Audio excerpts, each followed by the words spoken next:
Why Skills Trump Passion in the Quest for Work You Love.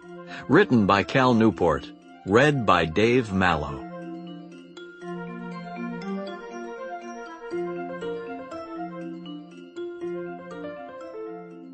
Dedication to Julie. Introduction. The Passion of the Monk. Follow your passion is dangerous advice. Thomas had this realization in one of the last places you might expect. He was walking a trail through the oak forest that outlines the southern bowl of Tremper Mountain. The trail was one of many that crossed through the 230-acre property of the Zen Mountain Monastery, which has called this corner of the Catskill Mountains its home since the early 1980s. Thomas was halfway through a 2-year stay at the monastery, where he was a practicing lay monk. His arrival 1 year earlier had been the fulfillment of a dream job fantasy that he had nurtured for years. He had followed his passion for all things Zen into this secluded Catskills retreat, and had expected happiness in return. As he stood in the oak forest that afternoon, however, he began to cry, his fantasy crumbling around him. "I was always asking, what's the meaning of life?" Thomas told me when I first met him at a coffee shop in Cambridge, Massachusetts. By then, several years had passed since Thomas's realization in the Catskills, but the path that led him to that point remained clear, and he was eager to talk about it, as if the recounting would help exorcise the demons of his complicated past. After earning a pair of bachelor's degrees in philosophy and theology, then a master's degree in comparative religion, Thomas decided that Zen Buddhist practice was the key to a meaningful life. There was such a big crossover between the philosophy I was studying and Buddhism that I thought, let me just go practice Buddhism directly to answer these big questions, he told me. After graduation, however, Thomas needed money, so he took on a variety of jobs. He spent a year, for example, teaching English in Gumi, an industrial town in central South Korea. To many, life in East Asia might sound romantic, but this exoticism soon wore off for Thomas. Every Friday night after work, the men would gather at these street carts, which had tents extending out from them, Thomas told me. They gathered to drink soju, a distilled rice liquor, late into the night.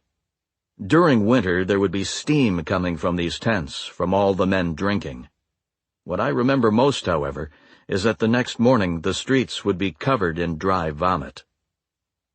Thomas's search also inspired him to travel across China and into Tibet, and to spend time in South Africa, among other journeys, before ending up in London, working a rather dull job in data entry. Throughout this period, Thomas nurtured his conviction that Buddhism held the key to his happiness. Over time, this daydream evolved into the idea of him living as a monk. I had built up such an incredible fantasy about Zen practice and living in a Zen monastery, he explained to me. It came to represent my dream come true. All other work paled in comparison to this fantasy. He was dedicated to following his passion. It was while in London that Thomas first learned about the Zen Mountain Monastery, and he was immediately attracted to its seriousness. These people were practicing really intense and sincere Zen, he recalls. His passion insisted that the Zen Mountain Monastery was where he belonged. It took 9 months for Thomas to complete the application process. When he finally arrived at Kennedy Airport, having been approved to come live and practice at the monastery, he boarded a bus to take him into the Catskill countryside. The ride took 3 hours. After leaving the city sprawl, the bus proceeded through a series of quaint towns, with the scenery getting progressively more beautiful. In a scene of almost contrived symbolism, the bus eventually reached the foot of Tremper Mountain, where it stopped and let Thomas out at a crossroads. He walked from the bus stop down the road leading to the monastery entrance, which was guarded by a pair of wrought iron gates left open for new arrivals. Once on the grounds, Thomas approached the main building, a 4-story converted church, constructed from local bluestone and timbered with local oak. It is as if the mountain offered itself as a dwelling place for spiritual practice, is how the monks of the monastery describe it in their official literature. Pushing past the oaken double doors, Thomas was greeted by a monk who had been tasked with welcoming newcomers. Struggling to describe the emotions of this experience, Thomas finally managed to explain it to me as follows. It was like being really hungry, and you know that you're going to get this amazing meal. That is what this represented for me. Thomas's new life as a monk started well enough. He lived in a small cabin set back in the woods from the main building. Early in his visit, he asked a senior monk, who had been living in a similar cabin for over 15 years, if he ever got tired of walking the trail connecting the residences to the main building. "I'm only just starting to learn it," the monk replied mindfully. The days at the Zen Mountain Monastery started as early as 4:30 a.m., depending on the time of year. Remaining in silence, the monks would greet the morning with 40 to 80 minutes of meditation on mats arranged with geometric precision in the main hall. The view outside the Gothic windows at the front of the hall was spectacular, but the mats kept the meditators too low to see out. A pair of hall monitors sat at the back of the room, occasionally pacing among the mats. Thomas explained, "If you found yourself falling asleep, you could request that they hit you with a stick they kept for this purpose." After breakfast eaten in the same great hall, everyone was assigned jobs. Thomas spent time cleaning toilets and shoveling ditches as part of his house-cleaning duties, but he was also assigned, somewhat anachronistically, to handle the graphic design for the monastery's print journal. A typical day continued with more meditation, interviews with senior practitioners, and often long, inscrutable Dharma lectures. The monks were given a break each evening before dinner. Thomas often took advantage of this respite to light the wood stove in his cabin, preparing for the cold Catskill nights. Thomas's problems began with the koans. A koan, in the Zen tradition, is a word puzzle often presented as a story or a question. They're meant to defy logical answers and therefore force you to access a more intuitive understanding of reality. In explaining the concept to me, Thomas gave the following example, which he had encountered early in his practice. "Show me an immovable tree in a heavy wind." "I don't even know what an answer to that would look like," I protested. "In an interview," he explained, "you have to answer right away, no thinking. If you pause like that, they kick you out of the room. The interview is over." Okay, I would have been kicked out. "Here's the answer I gave to pass the koan," he said. "I stood, like a tree, and waved my hands slightly as if in a wind, right?" The point was that this is a concept you really couldn't capture in words. One of the first major hurdles a young practitioner faces in serious Zen practice is the Mu koan. Passing this koan is the first of the 8 gates of Zen Buddhism. Until you reach this milestone, you're not yet considered a serious student of the practice. Thomas seemed reluctant to explain this koan to me. I had encountered this before in my research on Zen, because these puzzles defy rationality. Any attempt to describe them to a non-practitioner can be trivializing. Because of this, I didn't press Thomas for details. Instead, I Googled it. Here's one translation I found. A pilgrim of the way asked the Grand Master Zhaozuo, "Does a dog have Buddha nature or not?" Zhaozuo said, "Mu." In Chinese, mu translates roughly to know. According to the interpretations I found, Zhaozuo is not answering the pilgrim's question, but is instead pushing it back to the questioner. Thomas struggled to pass this koan, focusing on it intensely for months. "I worked and worked on that koan," he told me. "I went to bed with it. I let it inhabit my whole body." Then he cracked it. One day I was walking in the forest, and a moment passed. I had been looking at these leaves, and I had disappeared. We all experience things like this, but don't attach any importance to them. But when I had this experience, I was prepared for it, and it clicked. I realized, this is the whole koan. Thomas had achieved a glimpse of the unity of nature that forms the core of the Buddhist understanding of the world. It was this unity that provided the answer to the koan. Excited at his next interview with a senior monk, Thomas made a gesture. A simple gesture, something you might do in everyday life, that made it clear that he had an intuitive understanding of the koan's answer. He had made it through the first gate. He was officially a serious student of Zen. It was not long after passing the Mu koan that Thomas had his realization about passion. He was walking in the same woods where he had cracked the koan.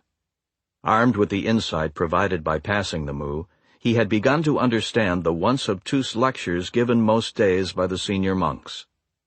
As I walked that trail, I realized that these lectures were all talking about the same thing as the Mu koan, said Thomas. In other words, this was it.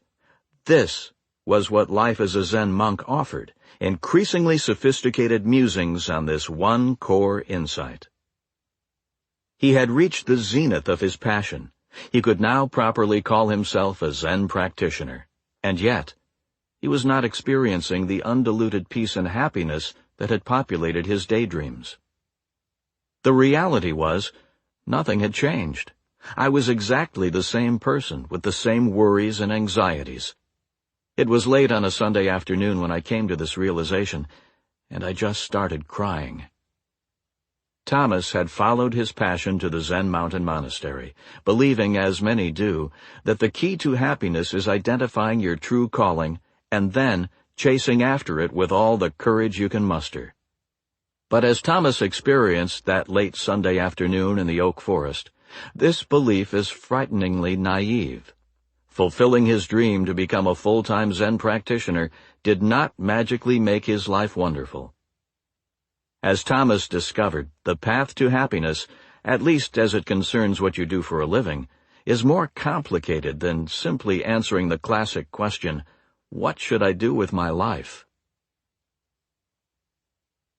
A quest begins. By the summer of 2010, I had become obsessed with answering a simple question. Why do some people end up loving what they do, while so many others fail at this goal? It was this obsession that led me to people like Thomas, whose stories helped cement an insight I had long suspected to be true. When it comes to creating work you love, following your passion is not particularly useful advice. The explanation for what started me down this path goes something like this. During the summer of 2010, when this preoccupation first picked up steam, I was a postdoctoral associate at MIT, where I had earned my PhD in computer science the year before. I was on track to become a professor, which, at a graduate program like MIT's, is considered to be the only respectable path. If done right, a professorship is a job for life. In other words, in 2010 I was planning what might well be my first and last job hunt.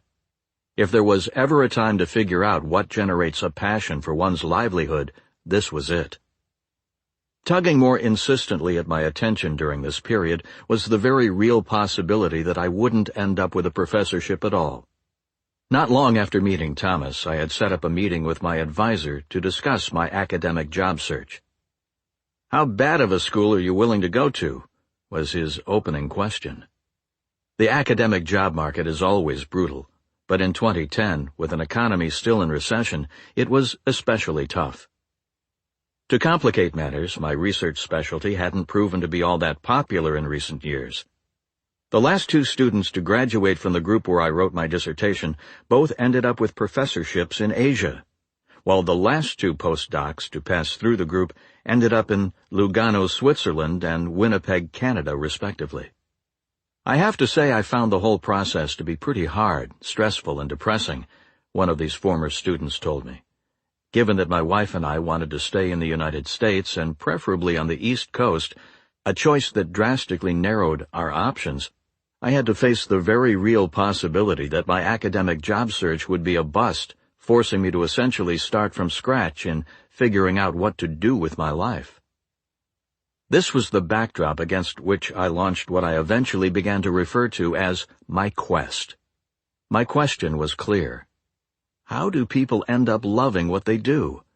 and I needed an answer. This audiobook documents what I discovered in my search. Here's what you can expect as we continue. As mentioned, I didn't get far into my quest before I realized, as Thomas did before me, that the conventional wisdom on career success, follow your passion, is seriously flawed. It not only fails to describe how most people actually end up with compelling careers, but for many people, it can actually make things worse, leading to chronic job shifting and unrelenting angst when, as it did for Thomas, one's reality inevitably falls short of the dream. With this as a starting point, I begin with rule number 1, in which I tear down the supremacy of this passion hypothesis. But I don't stop there. My quest pushed me beyond identifying what doesn't work, insisting that I also answer the following. If follow your passion is bad advice, what should I do instead? My search for this answer, described in rules number 2 through 4, brought me to unexpected places. To better understand the importance of autonomy, for example, I ended up spending a day at an organic farm owned by a young Ivy League graduate. To better nuance my understanding of skill, I spent time with professional musicians, examples of a dying craftsman culture that I thought had something important to say about how we approach work. I also dived into the world of venture capitalists, screenwriters, rock star computer programmers, and of course, hotshot professors, to name just a few more examples among many, all in an effort to pick apart what matters and what doesn't when building a compelling career. I was surprised by how many sources of insight became visible once I burned off the obscuring fog generated by a mono-focused insistence on following your passion. The narratives in this book are bound by a common thread: the importance of ability. The things that make a great job great, I discovered, are rare and valuable. If you want them in your working life, you need something rare and valuable to offer in return. In other words, you need to be good at something before you can expect a good job. Of course, mastery by itself is not enough to guarantee happiness. The many examples of well-respected but miserable workaholics support this claim. Accordingly, this main thread of my argument moves beyond the mere acquisition of useful skills and into the subtle art of investing the career capital this generates into the right types of traits in your working life. This argument flips conventional wisdom. It relegates passion to the sidelines, claiming that this feeling is an epiphenomenon of a working life well lived. Don't follow your passion. Rather, let it follow you in your quest to become, in the words of my favorite Steve Martin quote, so good that they can't ignore you. To many, this concept is a radical shift, and as with any disruptive idea, it needs to make a splashy entrance. This is why I wrote this book in a manifesto style. I divided the content into 4 rules, each given a deliberately provocative title. I also tried to make the book short and punchy. I want to introduce a new way of looking at the world, but I don't want to belabor the insights with excessive examples and discussions. This book does offer concrete advice, but you won't find 10-step systems or self-assessment quizzes in this program. This topic is too subtle to be reduced to the formulaic. By the end of this book, you'll have learned how my own story ends up and the specific ways I'm applying the insights in my own working life. We'll also return to Thomas, who, after his dispiriting realization at the monastery, was able to return to his first principles, move his focus away from finding the right work and toward working right, and eventually build for the first time in his life a love for what he does. This is the happiness that you too should demand.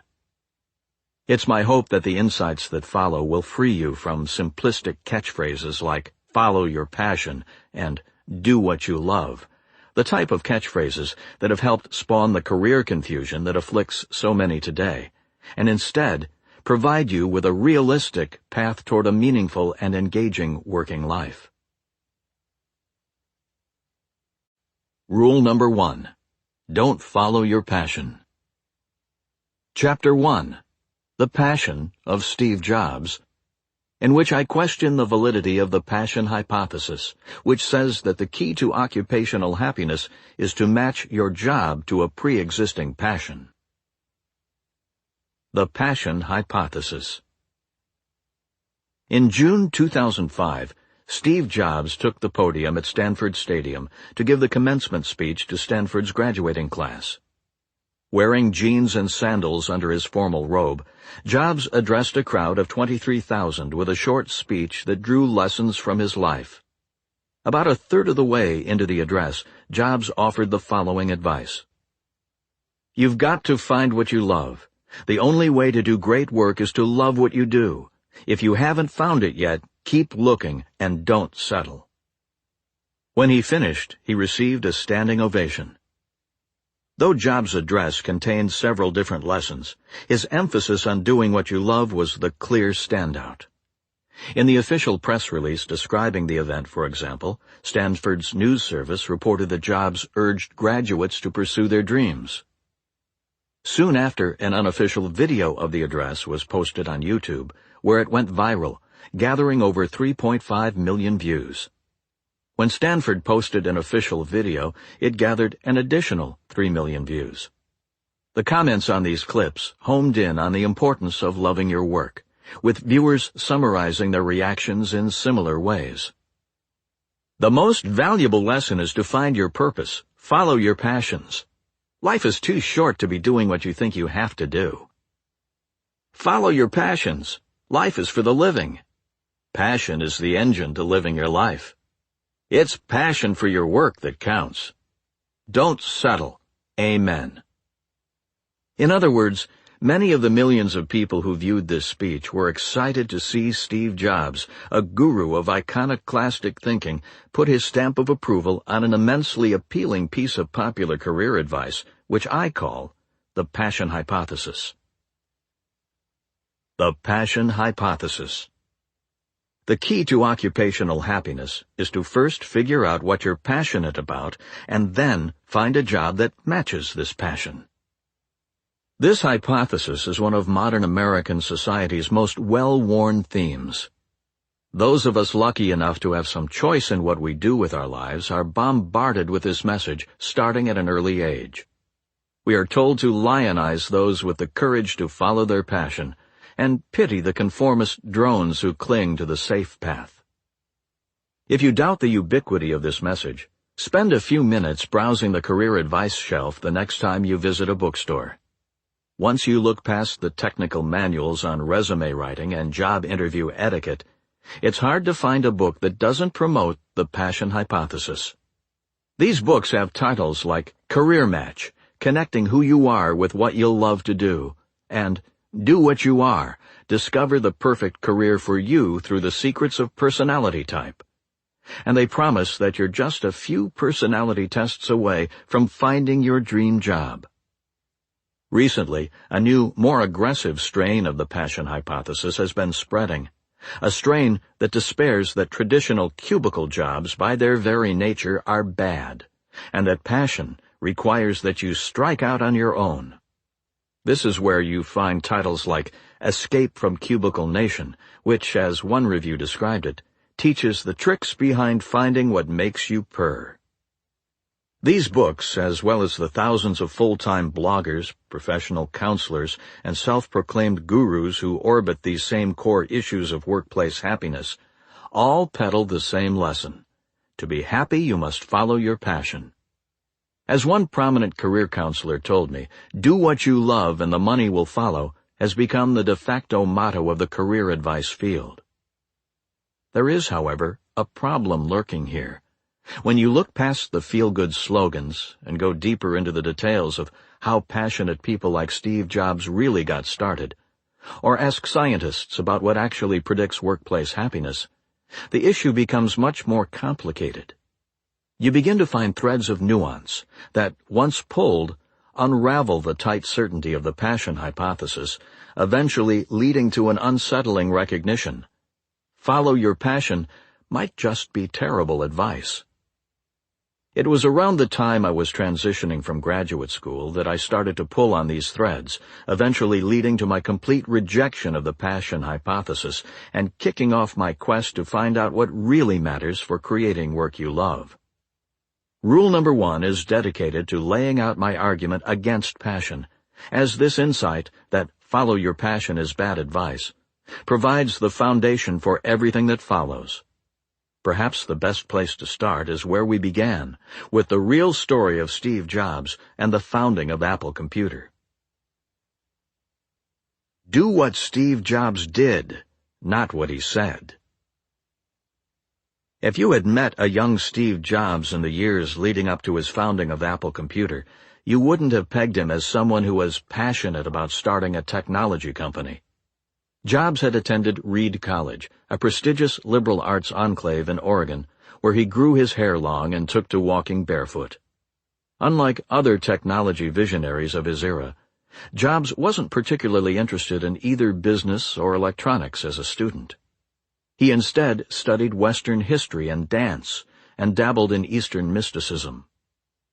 Jobs dropped out of college after his first year, but remained on campus for a while, sleeping on floors and scrounging free meals at the local Hare Krishna temple. His nonconformity made him a campus celebrity, a freak in the terminology of the times. As Jeffrey S. Young notes in his exhaustively researched 1988 biography, Steve Jobs, The Journey is the Reward, Jobs eventually grew tired of being a pauper, and during the early 1970s returned home to California, where he moved back in with his parents and talked himself into a night shift job at Atari. The company had caught his attention with an ad in the San Jose Mercury News that read, "Have fun and make money." During this period, Jobs split his time between Atari and the All One Farm, a country commune located north of San Francisco. At one point, he left his job at Atari for several months to make a mendicant's spiritual journey through India, and on returning home, he began to train seriously at the nearby Los Altos Zen Center. In 1974, after Jobs' return from India, a local engineer and entrepreneur named Alex Kamrat started a computer time-sharing company dubbed Call-In Computer. Kamrat approached Steve Wozniak to design a terminal device he could sell to clients to use for accessing his central computer. Unlike Jobs, Wozniak was a true electronics whiz who was obsessed with technology and had studied it formally at college. On the flip side, however, Wozniak couldn't stomach business, so he allowed Jobs, a longtime friend, to handle the details of the arrangement.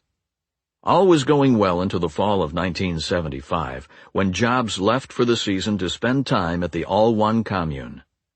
Unfortunately, he failed to tell Kamrat he was leaving. When he returned, he had been replaced. I tell this story because these are hardly the actions of someone passionate about technology and entrepreneurship, yet this was less than a year before Jobs started Apple Computer. In other words, in the months leading up to the start of his visionary company, Steve Jobs was something of a conflicted young man, seeking spiritual enlightenment and dabbling in electronics only when it promised to earn him quick cash. It was with this mindset that later that same year Jobs stumbled into his big break. He noticed that the local wireheads were excited by the introduction of model kit computers that enthusiasts could assemble at home. He wasn't alone in noticing the potential of this excitement.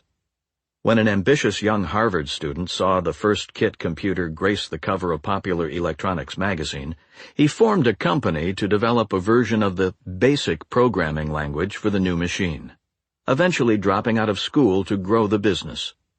He called the new firm Microsoft. Jobs pitched Wozniak the idea of designing one of these kit computer circuit boards so they could sell them to local hobbyists.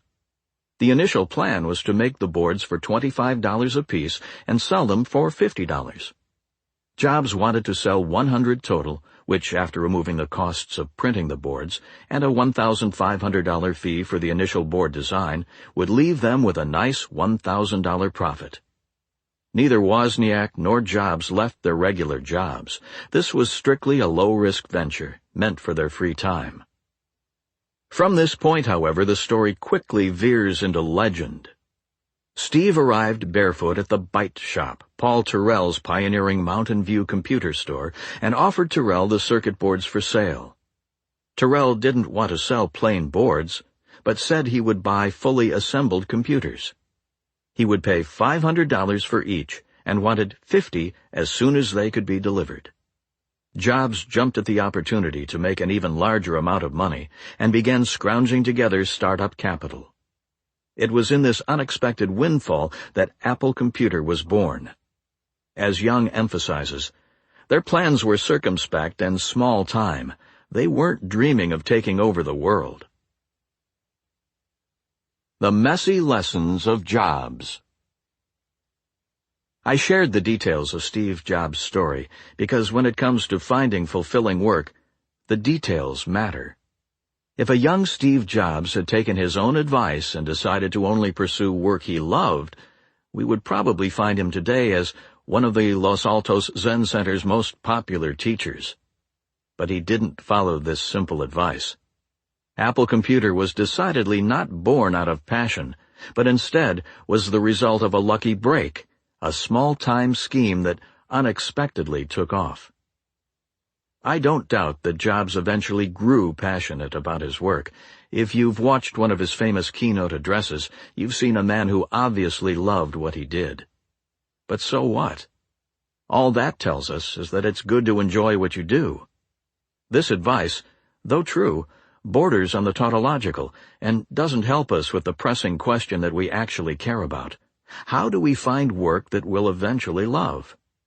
Like Jobs, should we resist settling into one rigid career and instead try lots of small schemes, waiting for one to take off? Does it matter what general field we explore? How do we know when to stick with a project or when to move on? In other words, Jobs' story generates more questions than it answers.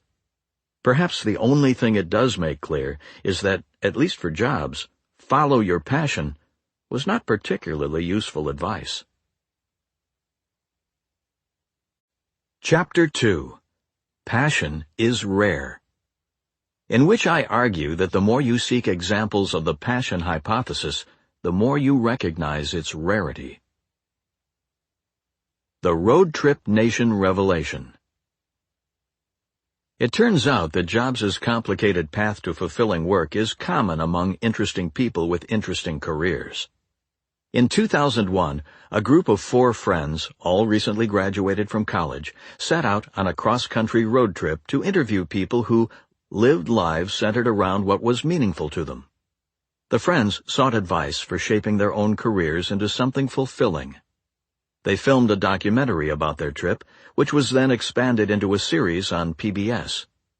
They eventually launched a nonprofit called Road Trip Nation, with the goal of helping other young people replicate their journey. What makes Road Trip Nation relevant is that it maintains an extensive video library of the interviews conducted for the project. There's perhaps no better single resource for diving into the reality of how people end up with compelling careers. When you spend time with this archive, which is available for free online, you soon notice that the messy nature of Steve Jobs' path is more the rule than the exception. In an interview with the public radio host Ira Glass, for example, a group of 3 undergraduates press him for wisdom on how to figure out what you want and know what you'll be good at. In the movies, there's this idea that you should just go for your dream, Glass tells them. But I don't believe that. Things happen in stages. Glass emphasizes that it takes time to get good at anything, recounting the many years it took him to master radio to the point where he had interesting options. The key thing is to force yourself through the work. Force the skills to come. That's the hardest phase, he says.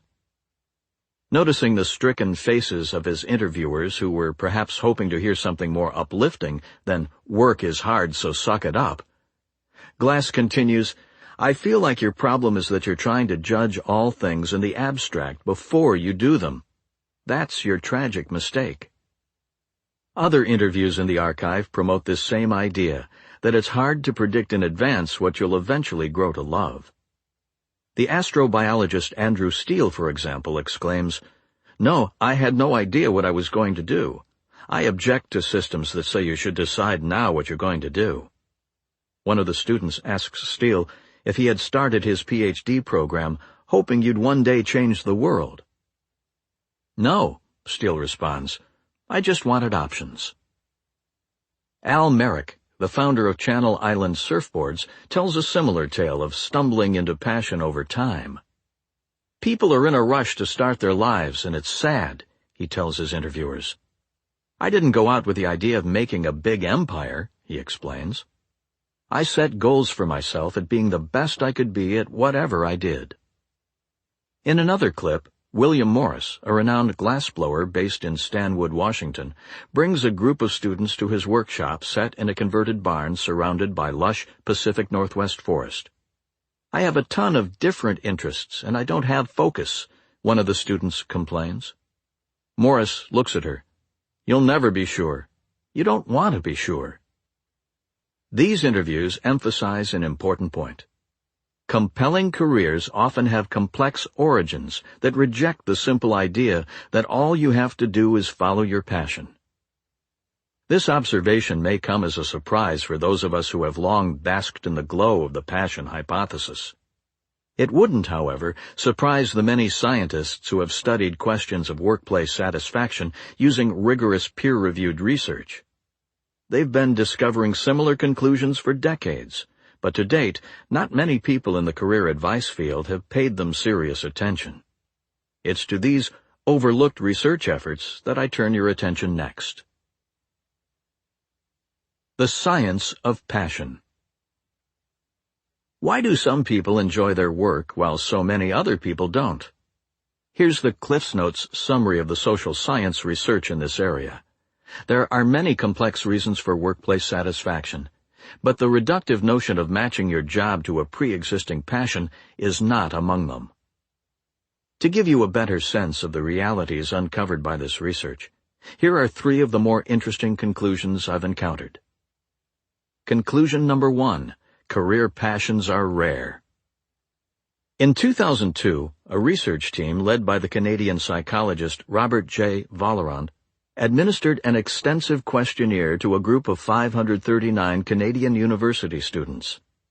The questionnaires' prompts were designed to answer 2 important questions. Do these students have passions? And if so, what are they? At the core of the passion hypothesis is the assumption that we all have pre-existing passions waiting to be discovered. This experiment puts that assumption to the test. Here's what it found. 84% of the students surveyed were identified as having a passion. This sounds like good news for supporters of the passion hypothesis, that is, until you dive deeper into the details of these pursuits. Here are the top 5 identified passions. Dance, hockey, these were Canadian students, mind you, skiing, reading, and swimming. Though dear to the hearts of the students, these passions don't have much to offer when it comes to choosing a job. In fact, less than 4% of the total identified passions had any relation to work or education, with the remaining 96% describing hobby-style interests, such as sports and art. Take a moment to absorb this result. It deals a strong blow to the passion hypothesis. How can we follow our passions if we don't have any relevant passions to follow? At least for these Canadian college students, the vast majority will need a different strategy for choosing their career. Conclusion number 2. Passion takes time. Amy Wrzniewski, a professor of organizational behavior at Yale University, has made a career studying how people think about their work. Her breakthrough paper, published in the Journal of Research in Personality while she was still a graduate student, explores the distinction between a job, a career, and a calling. A job, in Wrzniewski's formulation, is a way to pay the bills. A career is a path toward increasingly better work. And a calling is work that's an important part of your life and a vital part of your identity. Wrzniewski surveyed employees from a variety of occupations, from doctors to computer programmers to clerical workers, and found that most people strongly identify their work with one of these three categories. A possible explanation for these different classifications is that some occupations are better than others. The passion hypothesis, for example, predicts that occupations that match common passions, such as being a doctor or a teacher, should have a high proportion of people who experience the work as a true calling, while less flashy occupations, the type that no one daydreams about, should have almost no one experiencing the work as a calling. To test this explanation, Wisniewski looked at a group of employees who all had the same position and nearly identical work responsibilities: college administrative assistants. She found, to her admitted surprise, that these employees were roughly evenly split between seeing their position as a job, a career, or a calling. In other words, it seems that the type of work alone does not necessarily predict how much people enjoy it. Supporters of the passion hypothesis, however, might reply that a position like a college administrative assistant will attract a wide variety of employees. Some might arrive at the position because they have a passion for higher education and will therefore love the work, while others might stumble into the job for other reasons, perhaps because it's stable and has good benefits, and therefore will have a less exalted experience. But Wisniewski wasn't done. She surveyed the assistants to figure out why they saw their work so differently, and discovered that the strongest predictor of an assistant seeing her work as a calling was the number of years spent on the job. In other words, the more experience an assistant had, the more likely she was to love her work. This result deals another blow to the passion hypothesis. In Wisniewski's research, the happiest, most passionate employees are not those who followed their passion into a position, but instead those who have been around long enough to become good at what they do. On reflection, this makes sense. If you have many years' experience, then you've had time to get better at what you do and develop a feeling of efficacy. It also gives you time to develop strong relationships with your coworkers and to see many examples of your work benefiting others. What's important here, however, is that this explanation, though reasonable, contradicts the passion hypothesis, which instead emphasizes the immediate happiness that comes from matching your job to a true passion. Conclusion number 3. Passion is a side effect of mastery. Not long into his popular TED Talk, titled On the Surprising Science of Motivation, author Daniel Pink, discussing his book Drive, tells the audience that he spent the last couple of years studying the science of human motivation. "I'm telling you, it's not even close," he says. If you look at the science, there is a mismatch between what science knows and what business does. When Pink talks about what science knows, he's referring, for the most part, to a 40-year-old theoretical framework known as self-determination theory, SDT, which is arguably the best understanding science currently has for why some pursuits get our engines running, while others leave us cold. SDT tells us that motivation in the workplace or elsewhere requires that you fulfill 3 basic psychological needs, factors described as the nutriments required to feel intrinsically motivated for your work. Autonomy, the feeling that you have control over your day and that your actions are important. Competence, the feeling that you are good at what you do. Relatedness, the feeling of connection to other people. The last need is the least surprising. If you feel close to people at work, you're going to enjoy work more. It's the first 2 needs that prove more interesting. It's clear, for example, that autonomy and competence are related.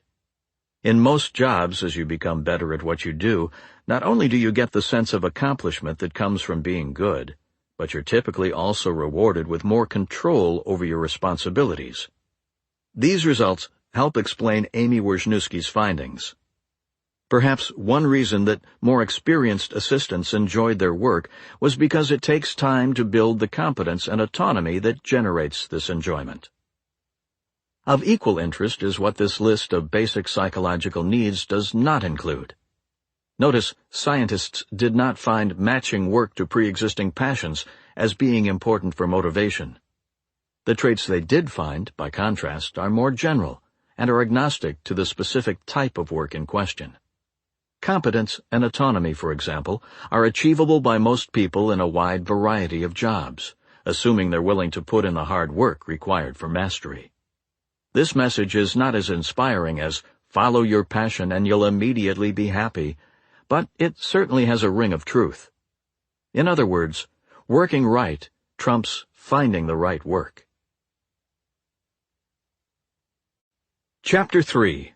Passion is Dangerous, in which I argue that subscribing to the passion hypothesis can make you less happy. The birth of the passion hypothesis.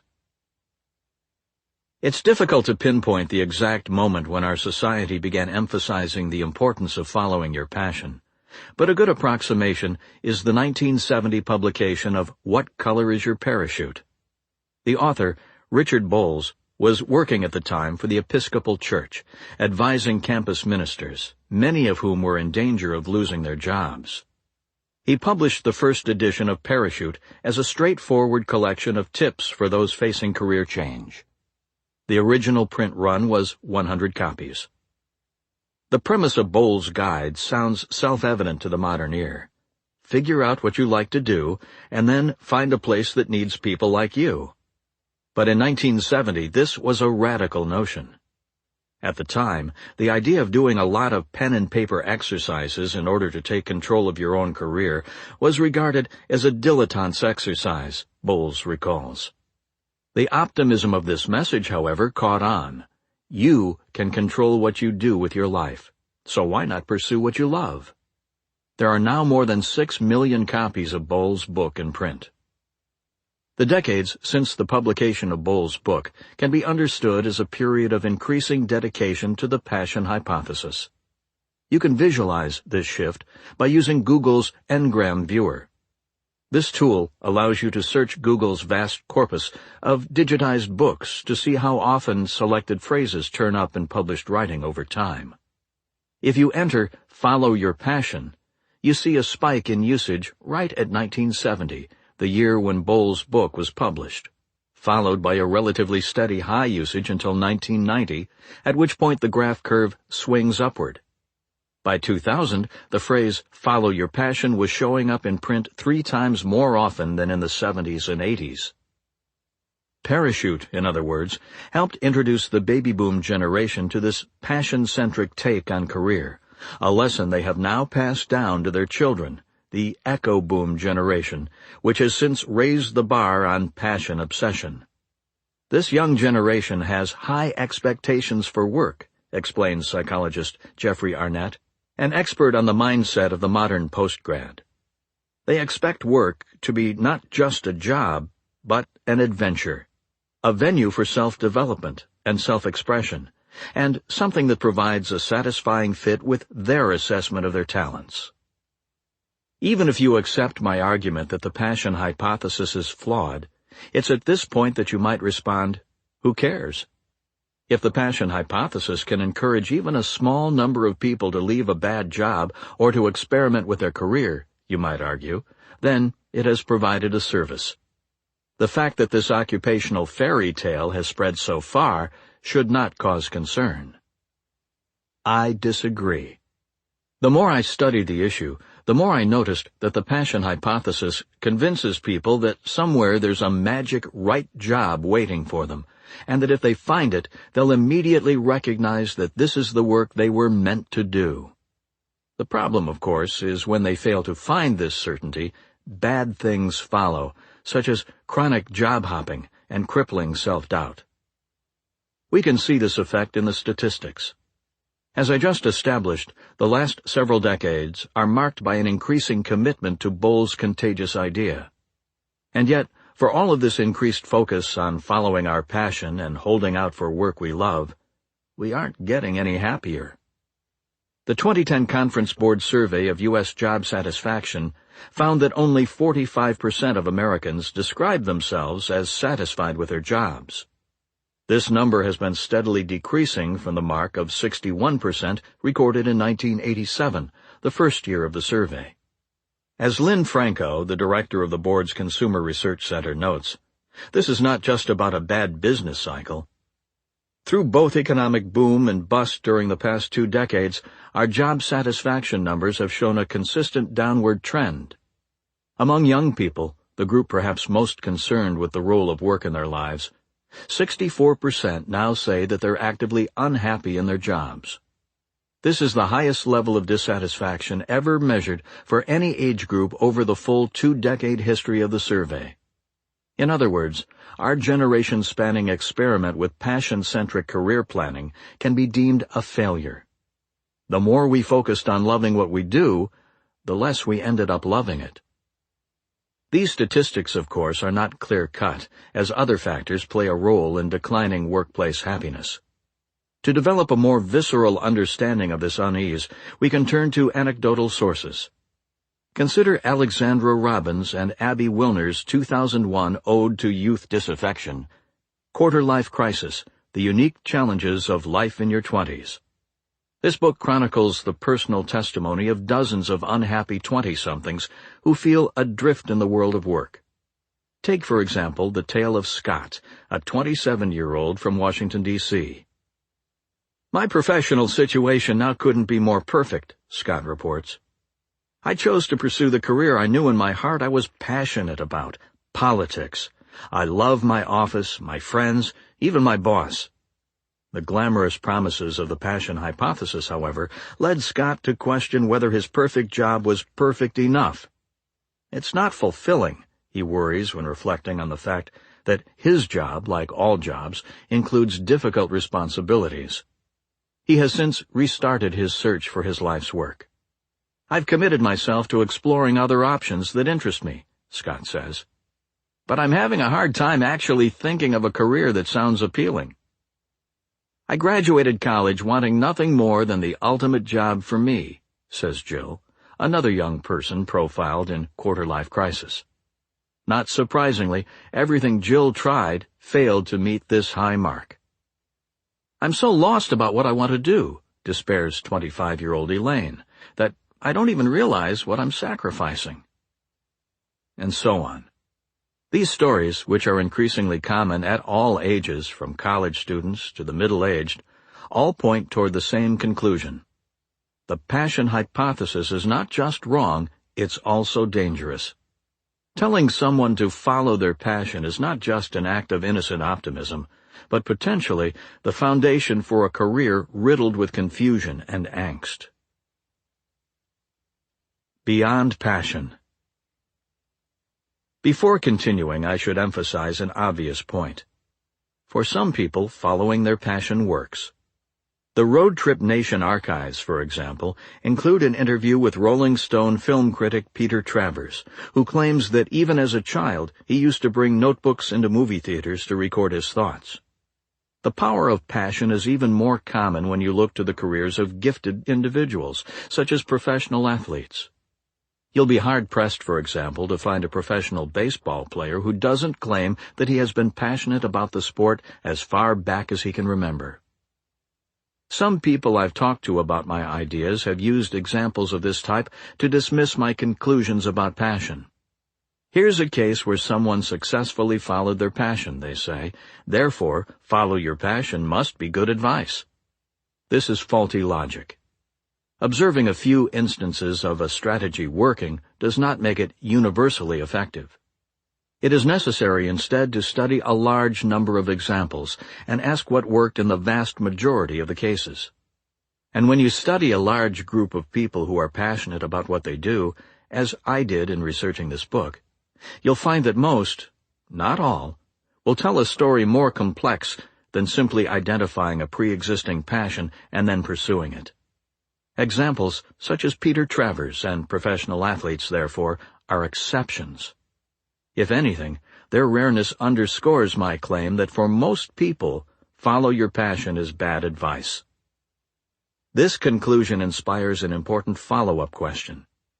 Without the passion hypothesis to guide us, what should we do instead? This is the question I take up in the 3 rules that follow. These rules chronicle my quest to figure out how people really end up loving what they do. They represent a shift away from the tone of lawyerly argument used here, and into something more personal, evidence of my attempts to capture the complexity and ambiguity of my encounters with the reality of workplace happiness. With the thorny underbrush of the passion hypothesis cleared, we can only now bring light to a more realistic strain of career advice that has so long been strangled in the shadows. This is a process that begins in the next rule with my arrival at an unlikely source of insight, a group of bluegrass musicians practicing their craft in the suburbs of Boston. Rule number 2. Be so good they can't ignore you, or the importance of skill. Chapter 4. The Clarity of the Craftsman, in which I introduce 2 different approaches to thinking about work. The craftsman mindset, a focus on what value you're producing in your job, and the passion mindset, a focus on what value your job offers you. Most people adopt the passion mindset, but in this chapter I argue that the craftsman mindset is the foundation for creating work you love. Upstairs at the Bluegrass Frat House.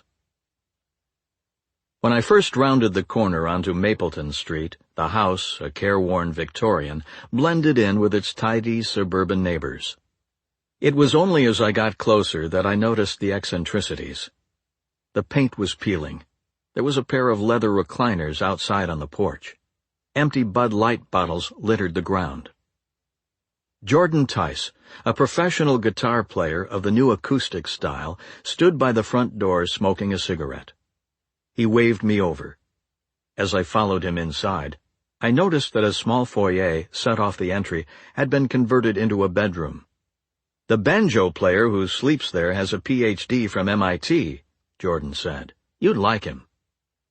Jordan is one of the many musicians who come and go from the rental, squeezing themselves into any space that meets the technical definition of habitable. "Welcome to the Bluegrass Frat House," he said by way of explanation as we headed up to the second floor where he lives. Jordan's room is monastic. Smaller than any dorm room I had at college, it's just big enough for a twin bed and a simple pressboard desk.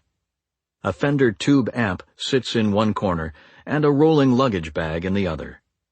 Most of his guitars, I assume, are kept downstairs in the common practice space, as I only saw one in the room, a beat-up Martin.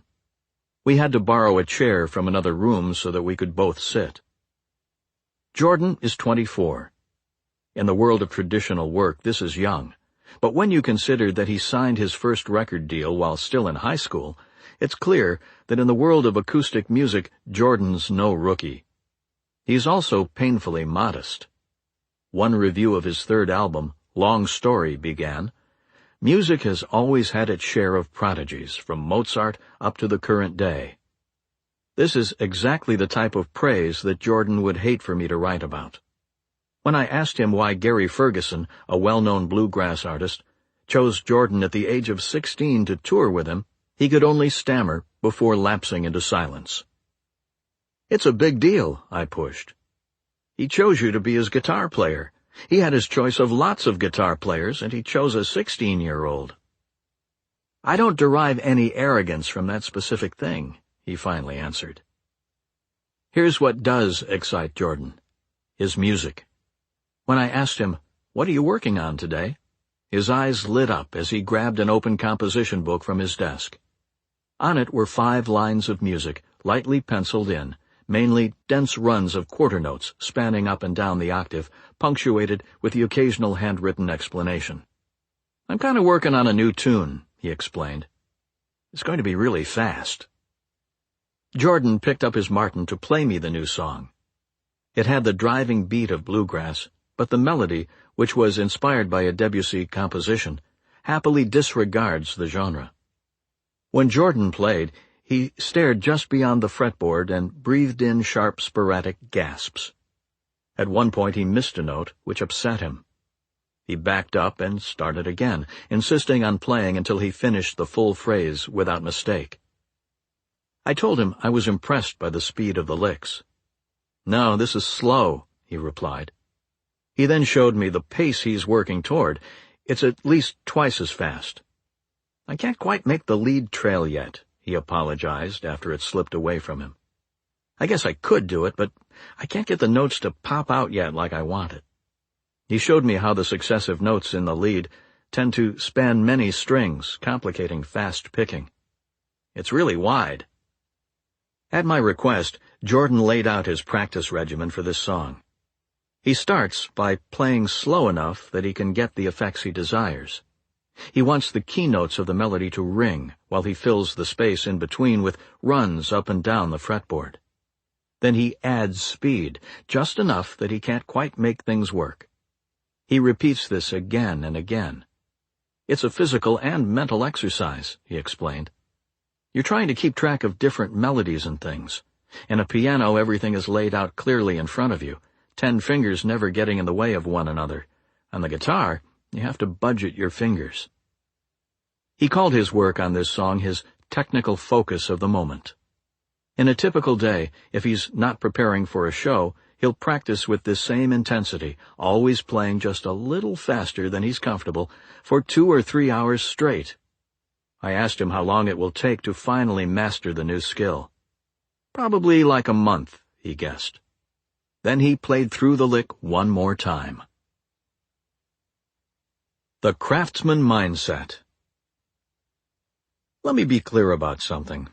I really don't care if Jordan Tice loves what he does. I also don't care why he decided to become a musician or whether he sees guitar playing as his passion. Musicians' career paths are idiosyncratic, often relying on unusual circumstances and lucky breaks early in life. The fact that Jordan's parents are both bluegrass musicians, for example, obviously played a big role in his early dedication to guitar. Because of this, I've never found the origin stories of performers' careers to be all that relevant to the rest of us. Here's what does interest me about Jordan: how he approaches his work on a daily basis. Lurking here, I discovered, is an insight of great value to my quest for work I love. The path that led me to Jordan and the insight he represents began with a 2007 episode of The Charlie Rose Show. Rose was interviewing the actor and comedian Steve Martin about his memoir, Born Standing Up. They talked about the realities of Martin's rise. "I read autobiographies in general," Martin said, "and I often get frustrated and say, 'You left out that one part here. How did you get that audition for that one thing where suddenly you're working at the Copa? How did that happen?'" Martin wrote his book to answer the how question, at least with respect to his own success in stand-up. It was in this explanation of how that Martin introduced a simple idea that floored me when I first heard it. The quote comes in the last 5 minutes of the interview, when Rose asks Martin his advice for aspiring performers. "Nobody ever takes note of my advice because it's not the answer they wanted to hear," Martin said. "What they want to hear is, here's how you get an agent, here's how you write a script. But I always say, be so good they can't ignore you." In response to Rose's trademark ambiguous grunt, Martin defended his advice. "If somebody's thinking, how can I be really good, people are going to come to you." This is exactly the philosophy that catapulted Martin into stardom. He was only 20 years old when he decided to innovate his act into something too good to be ignored. Comedy at the time was all setup and punchline, the cliched nightclub comedian rat-a-tat-tat, Martin explained to Rose. He thought it could be something more sophisticated. Here's how Martin explained his evolution in an article he published around the time of his Charlie Rose interview. What if there were no punchlines? What if there were no indicators? What if I created tension and never released it? What if I headed for a climax, but all I delivered was an anticlimax? In one famous bit, Martin tells the audience that it's time for his famous nose on the microphone routine. He then leans in and puts his nose on the microphone for several seconds, steps back, takes a long bow, and with gravitas thanks the crowd. The laugh came not then, he explains, but only after they realized I had already moved on to the next bit. It took Martin, by his own estimation, 10 years for his new act to cohere, but when it did, he became a monster success. It's clear in his telling that there was no real shortcut to his eventual fame. Eventually you are so experienced that there's a confidence that comes out, Martin explained. I think it's something the audience smells. Be so good they can't ignore you. When I first heard this advice, I was watching the Martin interview online. It was the winter of 2008, and I was approaching my final year as a graduate student. At the time, I had recently started a blog called Study Hacks, which was inspired by the pair of student advice guides I had published and focused mainly on tips for undergraduates. Soon after hearing Martin's axiom, however, I dashed off a blog post that introduced his idea to my readers. Sure, it's scary, I concluded, but even more, I find it liberating. As my graduate student career had been winding down, I had become obsessed with my research strategy, an obsession that was manifested in the chronic working and reworking of the description of my work on my website. This was a frustrating process. I felt like I was stretching to convince the world that my work was interesting, yet no one cared. Martin's axiom gave me a reprieve from this self-promotion. Stop focusing on these little details, it told me. Focus instead on becoming better. Inspired, I turned my attention from my website to a habit that continues to this day. I track the hours spent each month dedicated to thinking hard about research problems. In the month in which I first wrote this chapter, for example, I dedicated 42 hours to these core tasks. This hour-tracking strategy helped turn my attention back, above all else, to the quality of what I produce. At the same time, however, it also felt incremental, as if I hadn't yet grasped the full implications of Martin's radical idea.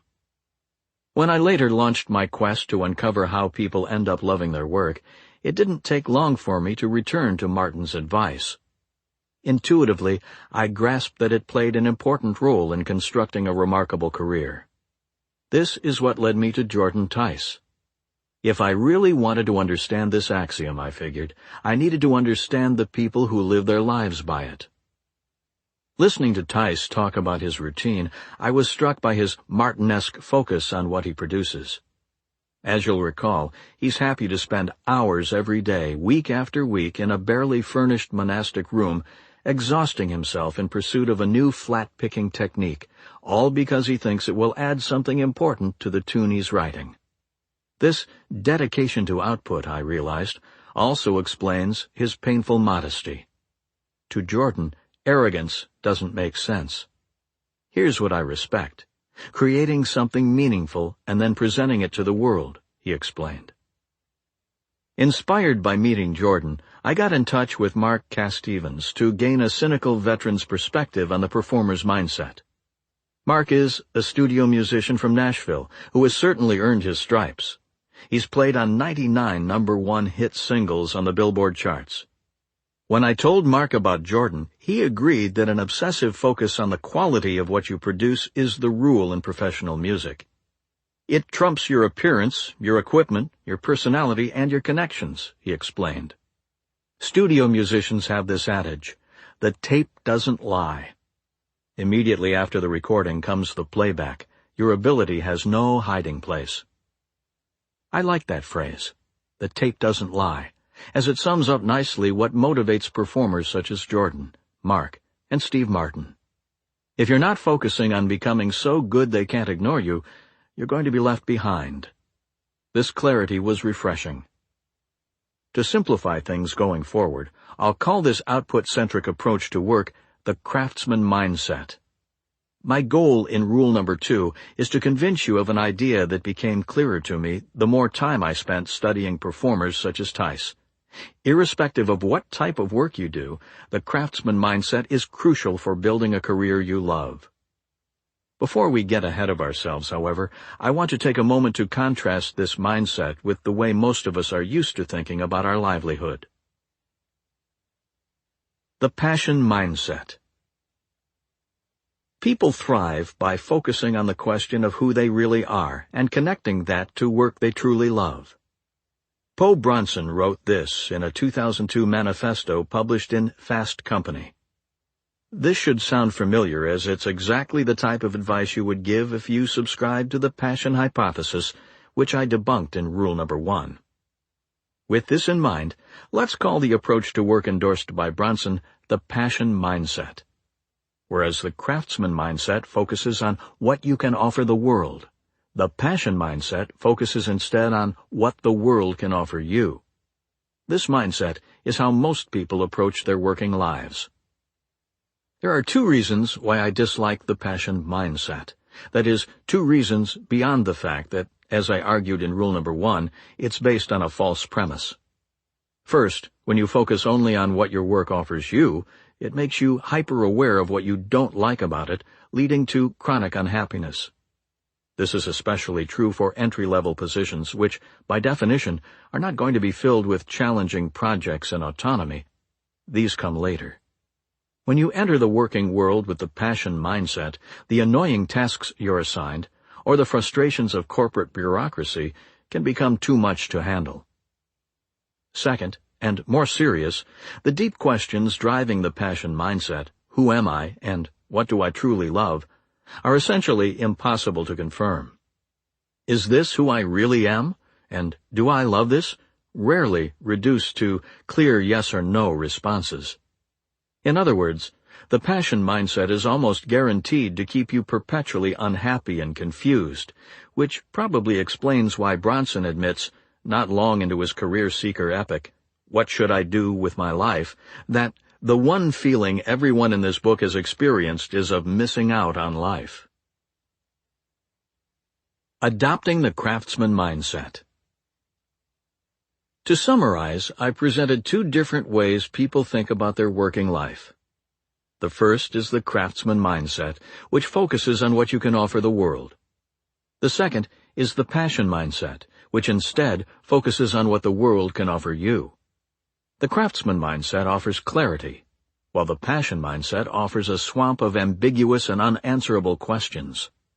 As I concluded after meeting Jordan Tice, there's something liberating about the craftsman mindset. It asks you to leave behind self-centered concerns about whether your job is just right, and instead put your head down and plug away at getting really damn good. No one owes you a great career, it argues. You need to earn it, and the process won't be easy. With this in mind, it's only natural to envy the clarity of performers like Jordan Tice. But here's the core argument of rule number 2. You shouldn't just envy the craftsman mindset, you should emulate it. In other words, I'm suggesting that you put aside the question of whether your job is your true passion, and instead turn your focus toward becoming so good they can't ignore you. That is, regardless of what you do for a living, approach your work like a true performer. This shift in mindset proved an exciting development in my own quest. But as I discovered, it comes more easily for some than for others. When I began exploring the craftsman mindset on my blog, some of my readers became uneasy. I noticed them starting to home in on a common counter-argument, which I should address before we continue. Here's how one reader put it. Tice is willing to grind out long hours with little recognition, but that's because it's in service to something he's obviously passionate about and has been for a long time. He's found that one job that's right for him. I've heard this reaction enough times to give it a name, the argument from pre-existing passion. At its core is the idea that the craftsman mindset is only viable for those who already feel passionate about their work, and therefore it cannot be presented as an alternative to the passion mindset. I don't buy it. First, let's dispense with the notion that performers like Jordan Tice or Steve Martin are perfectly secure in their knowledge that they've found their true calling. If you spend any time with professional entertainers, especially those who are just starting out, one of the first things you notice is their insecurity concerning their livelihood. Jordan had a name for the worries about what his friends are doing with their lives, and whether his accomplishments compare favorably. The cloud of external distractions. Fighting this cloud is an ongoing battle. Along these lines, Steve Martin was so unsure during his decade-long dedication to improving his routine that he regularly suffered crippling anxiety attacks. The source of these performers' craftsman mindset is not some unquestionable inner passion, but instead something more pragmatic. It's what works in the entertainment business. As Mark Stevens put it, the tape doesn't lie. If you're a guitar player or a comedian, what you produce is basically all that matters. If you spend too much time focusing on whether or not you found your true calling, the question will be rendered moot when you find yourself out of work. Second, and more fundamental, I don't really care why performers adopt the craftsman mindset. As I mentioned earlier, their world is idiosyncratic, and most of what makes them tick doesn't generalize. The reason I focused on Jordan's story is that I wanted you to see what the craftsman mindset looked like in action. In other words, forget why Jordan adopted this mindset, and notice instead how he deploys it. In the next chapter, I will argue that regardless of how you feel about your job right now, adopting the craftsman mindset will be the foundation on which you'll build a compelling career. This is why I reject the argument from pre-existing passion, because it gets things backward. In reality, as I'll demonstrate, you adopt the craftsman mindset first, and then the passion follows. Chapter 5. The Power of Career Capital, in which I justify the importance of the craftsman mindset by arguing that the traits that make a great job great are rare and valuable, and therefore, if you want a great job, you need to build up rare and valuable skills, which I call career capital, to offer in return. The Economics of Great Jobs. In the last chapter, I offered a bold proposition. If you want to love what you do, abandon the passion mindset. What can the world offer me? And instead, adopt the craftsman mindset. What can I offer the world? My argument for this strategy starts with a simple question. What makes a great job great? In exploring this question, it helps to get specific. In rule number 1, I provided several examples of people who had great jobs and love or loved what they do, so we can draw from there. Among others, I introduced Apple founder Steve Jobs, radio host Ira Glass, and master surfboard shaper Al Merrick. Using this trio as our running example, I can now ask what it is specifically about these three careers that makes them so compelling. Here are the answers that I came up with. Traits that define great work. Creativity. Ira Glass, for example, is pushing the boundaries of radio and winning armfuls of awards in the process. Impact. From the Apple II to the iPhone, Steve Jobs has changed the way we live our lives in the digital age. Control. No one tells Al Merrick when to wake up or what to wear.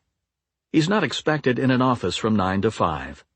Instead, his Channel Island Surfboards factory is located a block from the Santa Barbara beach, where Merrick still regularly spends time surfing. Jake Burton Carpenter, founder of Burton Snowboards, for example, recalls how negotiations for the merger between the two companies happened, while he and Merrick waited for waves in a surf lineup. This list isn't comprehensive, but if you consider your own dream job fantasies, you'll likely notice some combination of these traits. We can now advance to the question that really matters. How do you get these traits in your own working life? One of the first things I noticed when I began to study this question is that these factors are rare. Most jobs don't offer their employees great creativity, impact, or control over what they do and how they do it. If you're a recent college graduate in an entry-level job, for example, you're much more likely to hear, "Go change the water cooler," than you are, "Go change the world." By definition, we also know that these traits are valuable, as they're the key to making a job great. But now we're moving into well-trod territory. Basic economic theory tells us that if you want something that's both rare and valuable, you need something rare and valuable to offer in return. This is Supply and Demand 101. It follows that if you want a great job, you need something of great value to offer in return. If this is true, of course, we should see it in the stories of our trio of examples, and we do. Now that we know what to look for, this transactional interpretation of compelling careers becomes suddenly apparent. Consider Steve Jobs. When Jobs walked into Paul Terrell's bite shop, he was holding something that was literally rare and valuable, the circuit board for the Apple I, one of the more advanced personal computers in the fledgling market at the time. The money from selling 100 units of that original design gave Jobs more control in his career. But in classic economic terms, to get even more valuable traits in his working life, he needed to increase the value of what he had to offer. It's at this point that Jobs' ascent began to accelerate. He takes on $250,000 in funding from Mark Markula and works with Steve Wozniak to produce a new computer design that is unambiguously too good to be ignored. There were other engineers in the Bay Area's homebrew computer club culture who could match Jobs and Wozniak's technical skill, but Jobs had the insight to take on investment and to focus this technical energy toward producing a complete product. The result was the Apple II, a machine that leaped ahead of the competition. It had color graphics. The monitor and keyboard were integrated inside the case. The architecture was open, allowing rapid expansion of memory and peripherals, such as the floppy disk, which the Apple II was the first to introduce into mainstream use. This was the product that put the company on the map and that pushed Jobs from a small-time entrepreneur into the head of a visionary company. He produced something of great value, and in return, his career got an injection of creativity, impact, and control. The radio host Ira Glass was given the opportunity to create his genre-defining radio show, This American Life, only after he had proven himself as one of public radio's best editors and hosts. Glass started as an intern and then moved on to become a tape cutter for All Things Considered. There are many young people who start down the same path as Glass, landing an internship at a local NPR station and then moving up to a low-level production position. But Glass began to break away from the pack when he turned his focus on making his skills more rare and more valuable. The crispness of his segment editing eventually gained him the opportunity to host a few of his own segments on air. And even though Glass has a voice that mocks everything sacred about what a radio personality should sound like, he began to win awards for his segments. It's possible that a latent natural talent for editing may be playing a role here. But recall from rule number 1 that Glass emphasizes the importance of the hard work required to develop skill. All of us who do creative work, you get into this thing and there's like a gap. What you're making isn't so good, okay? It's trying to be good, but it's just not that great, he explained in an interview about his career. The key thing is to force yourself through the work, force the skills to come. That's the hardest phase, he elaborated in his Road Trip Nation session. In other words, this is not the story of a prodigy who walked into a radio station after college and walked out with a show. The more you read about Glass, the more you encounter a young man who was driven to develop his skills until they were too valuable to be ignored. This strategy worked. After the success of his short segments for All Things Considered, Glass was tapped to co-host a string of different local shows produced out of Chicago's WBEZ station, further increasing the value of his skills. In 1995, when the station manager at WBEZ decided to put together a free-form show with an eye toward national syndication, a show called This American Life, Glass was at the top of his list. His career today is rich with creativity, impact, and control, but when you read his story, the economic undertones are unmistakable. Glass exchanged a collection of hard-won, rare, and valuable skills for his fantastic job. With Al Merrick, not surprisingly, we get the same style of story.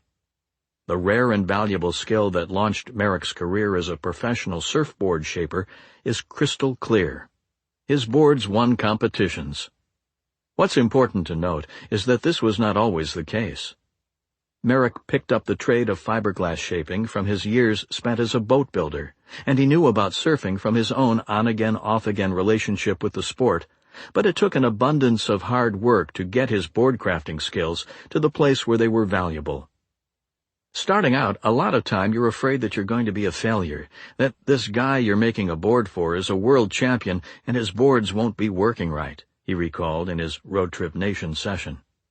It just makes me work harder. and try harder to accomplish what I'm trying to accomplish with a surfboard.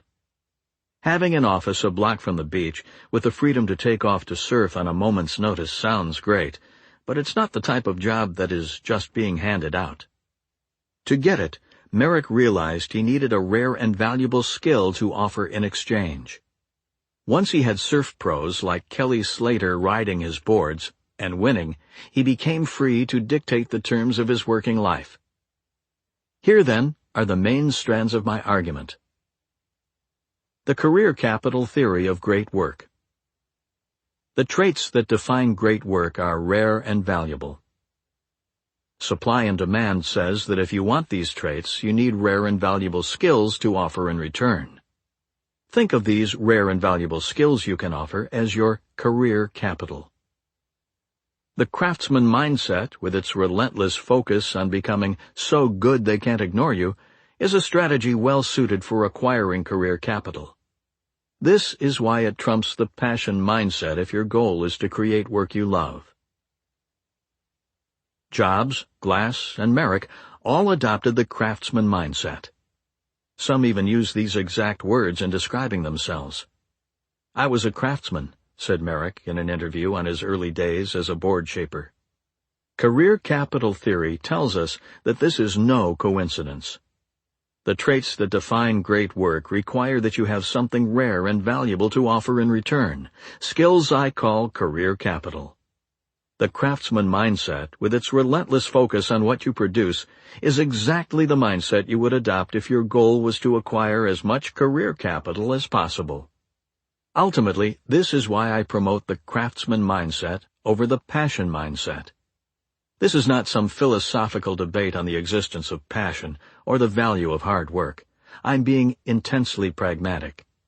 You need to get good in order to get good things in your working life, and the craftsman mindset is focused on achieving exactly this goal. But there is, I must admit, a darker corollary to this argument. The passion mindset is not just ineffective for creating work you love. In many cases, it can actively work against this goal, sometimes with devastating consequences. From Courage to Food Stamps. A pair of articles published within 2 days of each other in the New York Times in the summer of 2009 emphasized the contrast between the passion mindset and the craftsman mindset. The first article concerned Lisa Fewer. At the age of 38, Fewer quit her career in advertising and marketing. Chafing under the constraints of corporate life, she started to question whether this was her calling. "I'd watched my husband go into business for himself, and I felt like I could do it too," she said. So she decided to give entrepreneurship a try. As reported by the Times, Fewer enrolled in a 200-hour yoga instruction course, tapping a home equity loan to pay the $4,000 tuition. Certification in hand, she started Karma Kids Yoga, a yoga practice focused on young children and pregnant women. "I love what I do," she told the reporter when justifying the difficulties of starting a freelance business. The passion mindset supports Fewer's decision.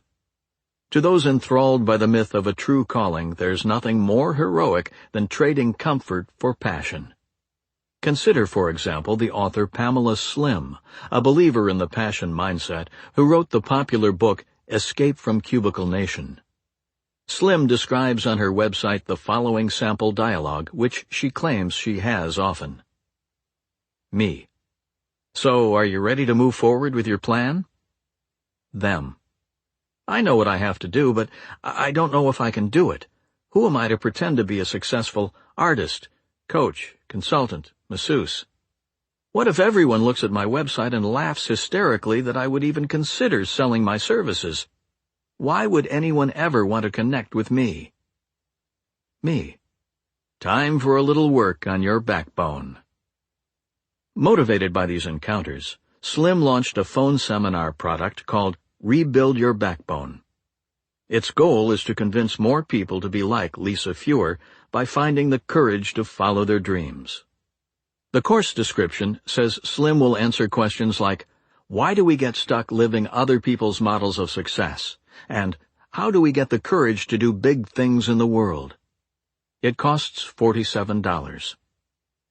Rebuild Your Backbone is an example of the courage culture, a growing community of authors and online commentators pushing the following idea: the biggest obstacle between you and work you love is a lack of courage. The courage required to step away from other people's definition of success and to follow your dream. It's an idea that makes perfect sense when presented against the backdrop of the passion mindset.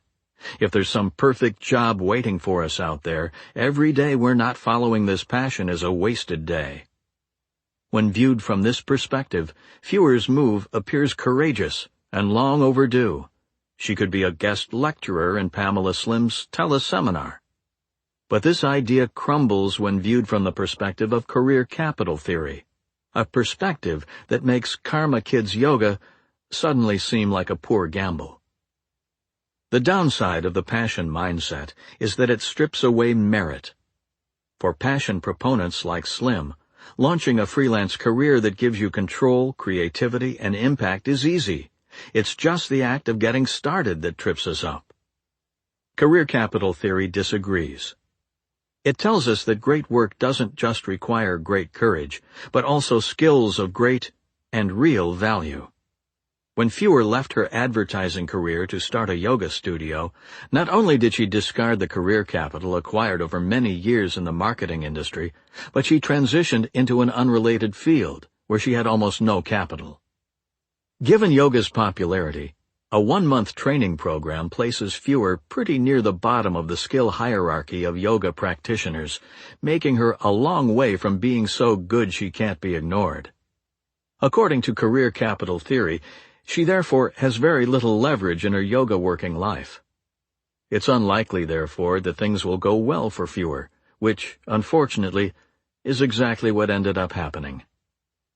As the recession hit in 2008, Fewer's business struggled. One of the gyms where she taught closed.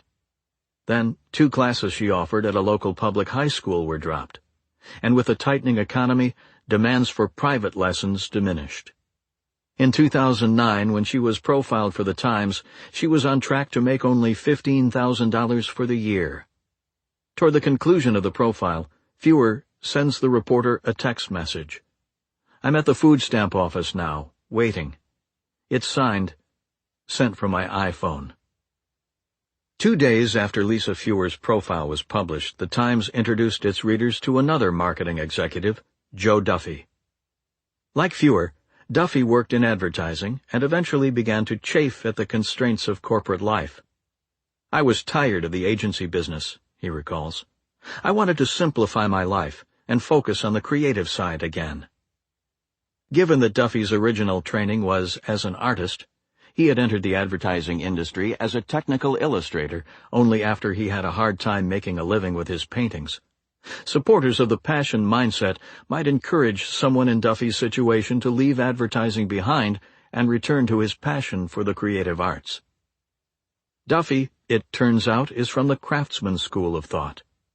Instead of fleeing the constraints of his current job, he began acquiring the career capital he'd need to buy himself out of them. His specialty became international logos and brand icons. As his ability grew, so did his options.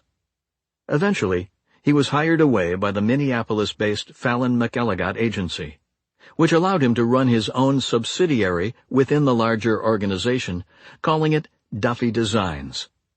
In other words, his capital had bought him more autonomy. After 20 years at Fallon McElligott, working on logos for major companies such as Sony and Coca-Cola, Duffy once again invested his capital to gain more autonomy, this time by starting his own 15-person shop, Duffy & Partners. This entrepreneurial move contrasts sharply with Fewer's. Duffy started his own company with enough career capital to immediately thrive. He was one of the world's best logo men and had a waiting list of clients. Fewer started her company with only 200 hours of training and an abundance of courage. It's fair to guess that by the time Duffy recently retired, he loved what he did. His work gave him heaps of control and respect, and, depending on your view of the importance of advertising, also had a great impact on the world. To me, however, the most vivid contrast to Fewer's story was Duffy's purchase of Duffy Trails, a 100-acre retreat on the banks of Wisconsin's Tobotic River. Duffy is an avid cross-country skier, and the 5 miles of wooded trails, skiable from November through March, made the retreat irresistible. As reported by the New York Times, the property can comfortably house at least 20 guests, spread over 3 different residential outbuildings, but on the hottest summer nights, it's the screened gazebo by the retreat's 16-acre Bass Stock Lake that attracts the most visitors. Duffy purchased this property at the age of 45. In other words, not long after the age at which Fewer left advertising to pursue her yoga business. It's this parallel that gives this pair of stories their Frostian undertones. 2 roads diverged in a yellow wood, and one traveler chose the path to mastery, while the other was called toward passion's glow. The former ended up celebrated in the industry, in control of his own livelihood, and weekending with his family in a forested retreat. The latter ended up on food stamps. This comparison is not necessarily fair. We don't know that Fewer could have replicated Duffy's success if she had stayed in marketing and advertising and had focused her restless energy on becoming excellent. But as a metaphor, the story works nicely. The image of Fewer waiting in line for food stamps, while Duffy, at a similar age, returns from a successful overseas trip to spend a relaxing weekend skiing at Duffy Trails, is striking. It captures well both the risk and the illogic of starting from scratch, as contrasted with the leverage gained by instead acquiring more career capital. Both Fewer and Duffy had the same issues with their work.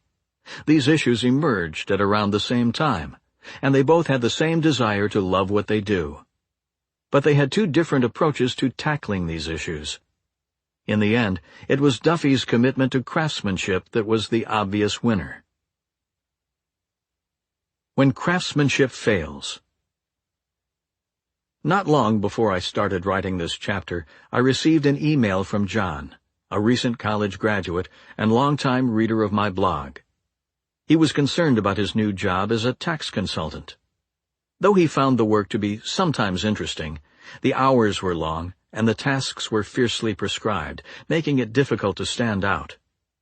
Aside from not liking the lifestyle, John complained, I'm concerned that my work doesn't serve a larger purpose, and in fact that it actively hurts the most vulnerable. This chapter has argued in favor of the craftsman mindset and against its passion-centric alternative. Part of what makes the craftsman mindset thrilling is its agnosticism toward the type of work you do. The traits that define great work are bought with career capital, the theory argues. They don't come from matching your work to your innate passion. Because of this, you don't have to sweat whether you've found your calling. Most any work can become the foundation for a compelling career. John had heard this argument and wrote me because he was having a hard time applying it to his life as a tax consultant. He didn't like his work, and he wanted to know if, like a good craftsman, he should just suck it up and continue to focus on getting good. This is an important question, and here's what I told John. It sounds like you should leave your job. On reflection, it became clear to me that certain jobs are better suited for applying career capital theory than others. To aid John, I ended up devising a list of 3 traits that disqualify a job as providing a good foundation for building work you love. 3 disqualifiers for applying the craftsman mindset. Number 1. The job presents few opportunities to distinguish yourself by developing relevant skills that are rare and valuable. Number 2. The job focuses on something you think is useless or perhaps even actively bad for the world. Number 3. The job forces you to work with people you really dislike. A job with any combination of these disqualifying traits can thwart your attempts to build and invest career capital. If it satisfies the first trait, skill growth isn't possible. If it satisfies the second 2 traits, then even though you could build up reserves of career capital, You'll have a hard time sticking around long enough to accomplish this goal. John's job satisfied the first two traits, so he needed to leave. To give another example, as a computer scientist at MIT, which I was while writing this book, I got quite a few emails from Wall Street headhunters. They were hiring for jobs that provide plenty of room to develop skills, and they're not afraid to compensate you well for your time. There is a small handful of firms on Wall Street that pay better than everyone else, about 3 or 4 of them, said one headhunter who wrote me recently. This company is one of them. I was later told by friends that the starting salary for these firms was in the $200,000 to $300,000 range. But to me, these firms satisfy the second condition previously mentioned. This realization allowed me to confidently delete these offers as they arrived. The big picture point worth noting here, however, is that these disqualifying traits still have nothing to do with whether a job is the right fit for some innate passion. They remain much more general. Working right, therefore, still trumps finding the right work. Now that I've made my pitch for the craftsman mindset and moderated it with the exceptions previously mentioned, it's time to see it in action. Chapter 6. The Career Capitalists, in which I demonstrate the power of career capital in action, with 2 profiles of people who leverage the craftsman mindset to construct careers they love. 2 career capitalists. Alex Berger is 31. He's a successful television writer and he loves his work. Mike Jackson is 29. He's a clean tech venture capitalist and he also loves his work. This chapter is dedicated to telling their stories, as they both highlight the somewhat messy reality of using the craftsman mindset to generate fantastic livelihoods. Alex and Mike both focused on getting good, not finding their passion, and then used the career capital this generated to acquire the traits that made their careers compelling. The closed-off world of television cabillionaires. Let's assume for the moment that you want to be hired as a television writer on a network series. Your first step is to get past someone like Jamie. Jamie, who is in his late 20s, was recently involved in the writer staffing process for a network show. He agreed to provide me a glimpse into his world so long as I kept him and his show anonymous. Here's what I learned. TV writing is not an easy gig to land. According to Jamie, the process unfolds as follows. First, the producers put out a call to talent agencies to send over sample scripts from their writers.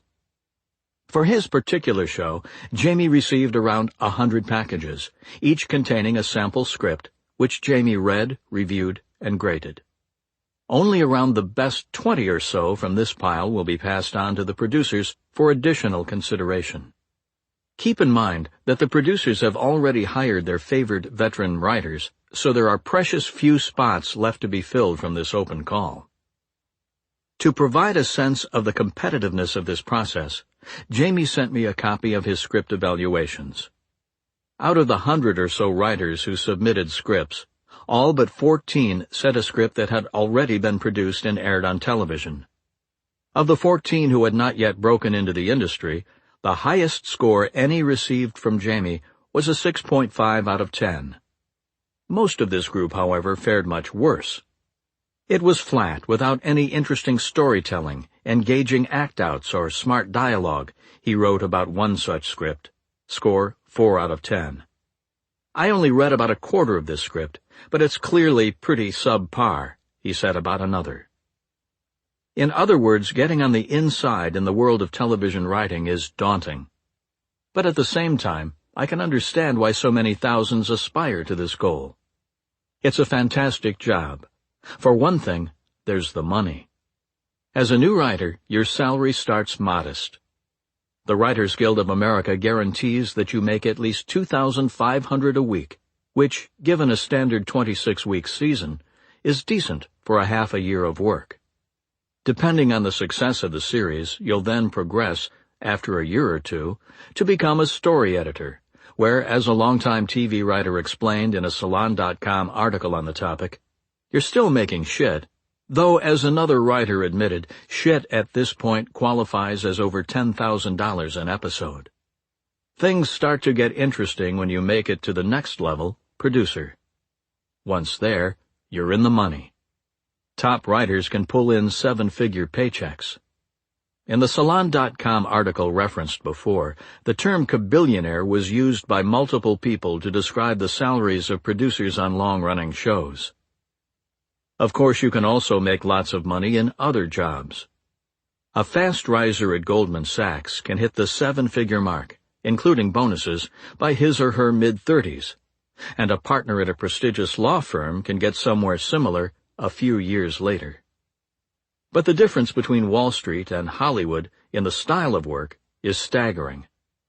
Imagine no email, no late-night contract negotiations, no need to master intricate bond markets or legal precedents. As a writer, your whole focus is on one thing: telling good stories. The work can be intense, as you're often under deadline to deliver the next script, but it only lasts half a year, and it's immensely creative, and you can wear shorts, and the catered food, as was emphasized to me several times, is fantastic. Writers are crazy about their food, one source explained. To recast the job in the terms I introduced in the last chapter, television writing is attractive because it has the three traits that make people love their work: impact, creativity, and control. By the time I met him, Alex Berger had managed to break into this elite world. He had recently sold a pilot to USA Network. To sell a pilot is to sell an idea. You sit down in a room with 3 or 4 executives from the network and spend 5 minutes pitching your vision. At a cable network like USA, these executives will hear about 15 to 20 such pitches a week. They then retreat to a staff meeting and choose 3 or 4 to actually buy. Alex's idea was one of the 4 they bought that week. Alex has a few more hurdles to leap before his show makes it on the air at USA, but selling a pilot by itself is seen as impressive in the industry, a mark that you know what you're doing.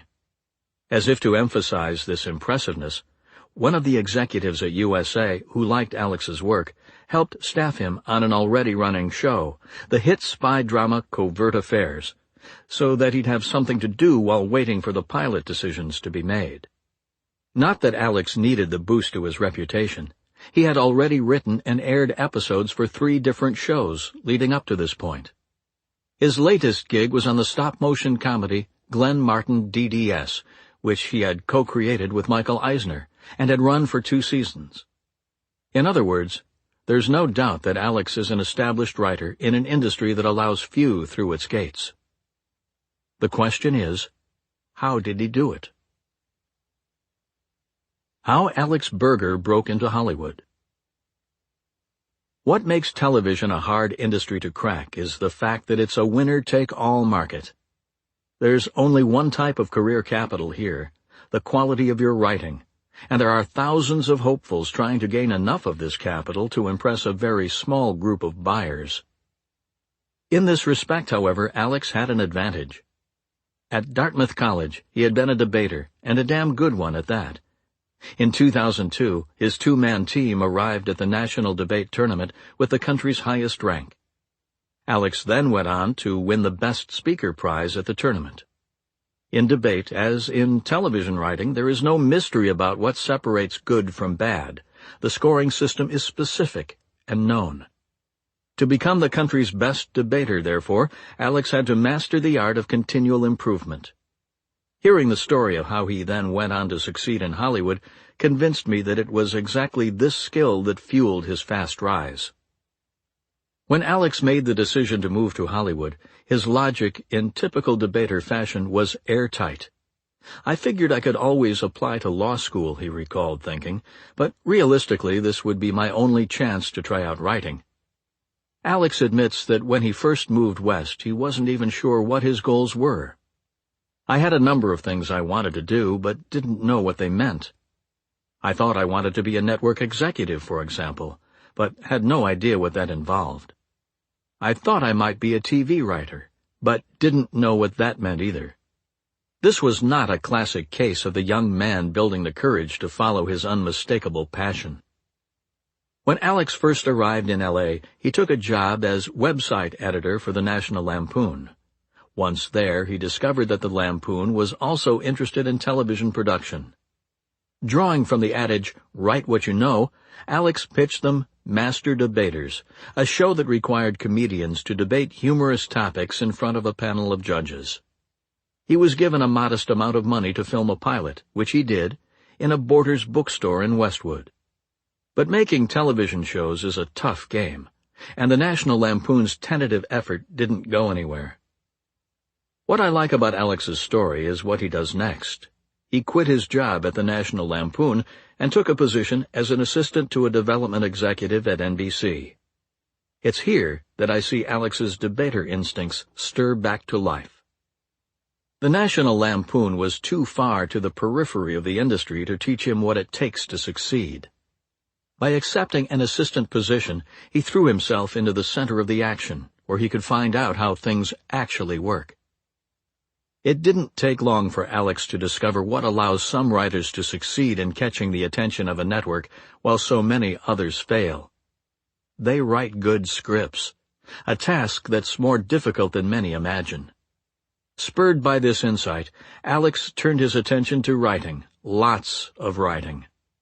During the 8 months he spent as an assistant, he dedicated his nights to working on a trio of different writing projects. First, before Alex left the National Lampoon, they had optioned his Master Debaters idea to VH1. While an assistant, Alex was still polishing the script for the VH1 version of the pilot. In the end, like most pilots, nothing ever came of the VH1 option. At the same time, he was working on a pilot for an unrelated show along with the producer he had met at the Lampoon. And on his own, he was writing a screenplay about his life growing up in Washington, D.C. "I might finish writing at 2 or 3 a.m., then have to leave at 8 the next morning to get back to my job at NBC on time," Alex recalls. It was a busy period. After 8 months as an assistant, Alex heard about a job opening for a script assistant on Commander-in-Chief, a West Wing copycat helmed by Gina Davis. He jumped at the chance to observe professional TV writers up close, even though it was still a low-level position. On the side, he also added to his portfolio a spec script in progress for the HBO series Curb Your Enthusiasm, aggressively seeking feedback on his early drafts. "I thought I needed more samples to get work," he recalls. While working as a script assistant for Commander-in-Chief, Alex started to pitch episode ideas to the room. One of the privileges of being a script assistant is that you can always get a quick consideration of your pitch. Not long before the show was canceled, he finally caught the attention of the room with an episode idea about lost missiles from a plane crash in Pakistan and the political fallout of a gay commitment ceremony. Working with Cynthia Cohen, one of the staff writers on the show, he produced a draft of the episode.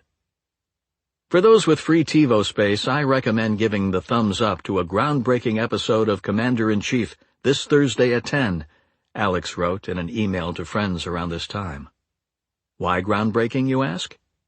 Because within the first 10 minutes, for the first time in the history of network television, the words Alex and Burger will appear, in succession, mind you, just underneath the words written by. With his first produced television script now in hand, things began to move quickly for Alex. After Commander-in-Chief was canceled, he took another low-level job, this time working with the producer, Jonathan Lisco, in the run-up for his new show, K-ville, a post-Katrina New Orleans drama being developed for Fox. Given his writing credit, however, and a collection of increasingly polished spec scripts, this job became an informal tryout for Alex. He was given the chance to impress Lisco, which he did. When a spot opened on the writing staff for K-ville, it was given to Alex, his first official position as a staff writer. He went on to write and air 2 episodes before the show was canceled. After K-ville, a mutual friend set up a meeting between Alex and Michael Eisner, who, fresh from leaving Disney, was looking to create a television comedy as his first project as an independent producer. Alex got the meeting because he was a former staff writer for a network show, but it was his Curb Your Enthusiasm script that convinced Eisner to ask him to write a pilot for his new idea. Eisner liked the pilot draft, and Alex went on to help him co-create the show, Glenn Martin DDS, which aired for 2 seasons as a flagship program for Nickelodeon's Nick at Night block. It was as Glenn Martin was winding down that Alex sold his pilot to USA and was staffed on one of their hit shows, Covert Affairs, the setting where I first introduced him to you. Alex's Capital. To understand Alex Berger's various breaks, you need to understand the career capital that enabled them. For example, it was certainly a big deal for Michael Eisner to ask Alex to help him create a show, but think about what this break required. At the time, Alex had been a staff writer for a network show and had a quality comedy spec script, polished over many rounds of aggressive feedback in his portfolio. That's an important collection of capital. If you rewind the clock more and ask how Alex got a staff spot on K-ville, you once again discover a capital transaction. He had already written and aired an episode of another network drama, Commander-in-Chief. Another important collection of capital. Rewind the clock further and ask how Alex, as a lowly script assistant, got a script aired on Commander-in-Chief, and you encounter the writing skill he had developed over the previous years spent obsessively honing his craft. A period where he was often working on 3 or 4 scripts at a time, always seeking feedback for how he could make them better. The Alex Berger who first arrived in L.A. fresh out of college did not have this writing skill capital. By the time he was working for Commander-in-Chief, however, he was ready for his first major transaction. In this telling, the story of Alex's fast rise is not one of passion triumphing over setbacks. It's much less dramatic. Alex, the former debate champion, coolly assessed what career capital was valuable in this market. He then set out with the intensity once reserved for debate prep to acquire this capital as fast as possible. What this story lacks in pizzazz, it makes up in repeatability. There's nothing mysterious about how Alex Berger broke into Hollywood. He simply understood the value and difficulty of becoming good. The most desirable job in Silicon Valley. Mike Jackson is a director at the Westley Group, a clean tech venture capital firm on Silicon Valley's famous Sand Hill Road. To say that Mike has a desirable job is an understatement. I have a friend who recently had dinner with the dean in charge of a top-tier business school, he told me. And at this dinner, the dean said that everyone in their graduating class right now wants to be a clean tech VC. Mike has experienced this firsthand. He receives dozens of emails from business school students asking him about his path. He used to try to answer them, but now, due to time constraints, he mostly ignores them. Everyone wants my job, he explained. The fact that people covet his position isn't surprising. Clean energy is hot. It's a way to help the world, while at the same time, as Mike admitted, you make a lot of money. In his position, Mike has traveled the world, met senators, and spent time with the mayors of both Sacramento and Los Angeles. During one of our conversations, he mentioned that David Plouffe, Barack Obama's campaign manager, had been hanging around the office. What interests me about Mike is that, like Alex Berger, he didn't arrive at his outstanding job by following a clear passion. Instead, he carefully and persistently gathered career capital, confident that valuable skills would translate into valuable opportunities. Unlike Alex, however, Mike started gathering capital before he knew what he wanted to do with it. In fact, he had never given a moment's thought to clean tech venture capital until a couple of weeks before his first interview. How Mike Jackson became a venture capitalist. Mike majored in biology and earth systems at Stanford. After earning his bachelor's degree, Mike elected to stay for a 5th year to earn a master's.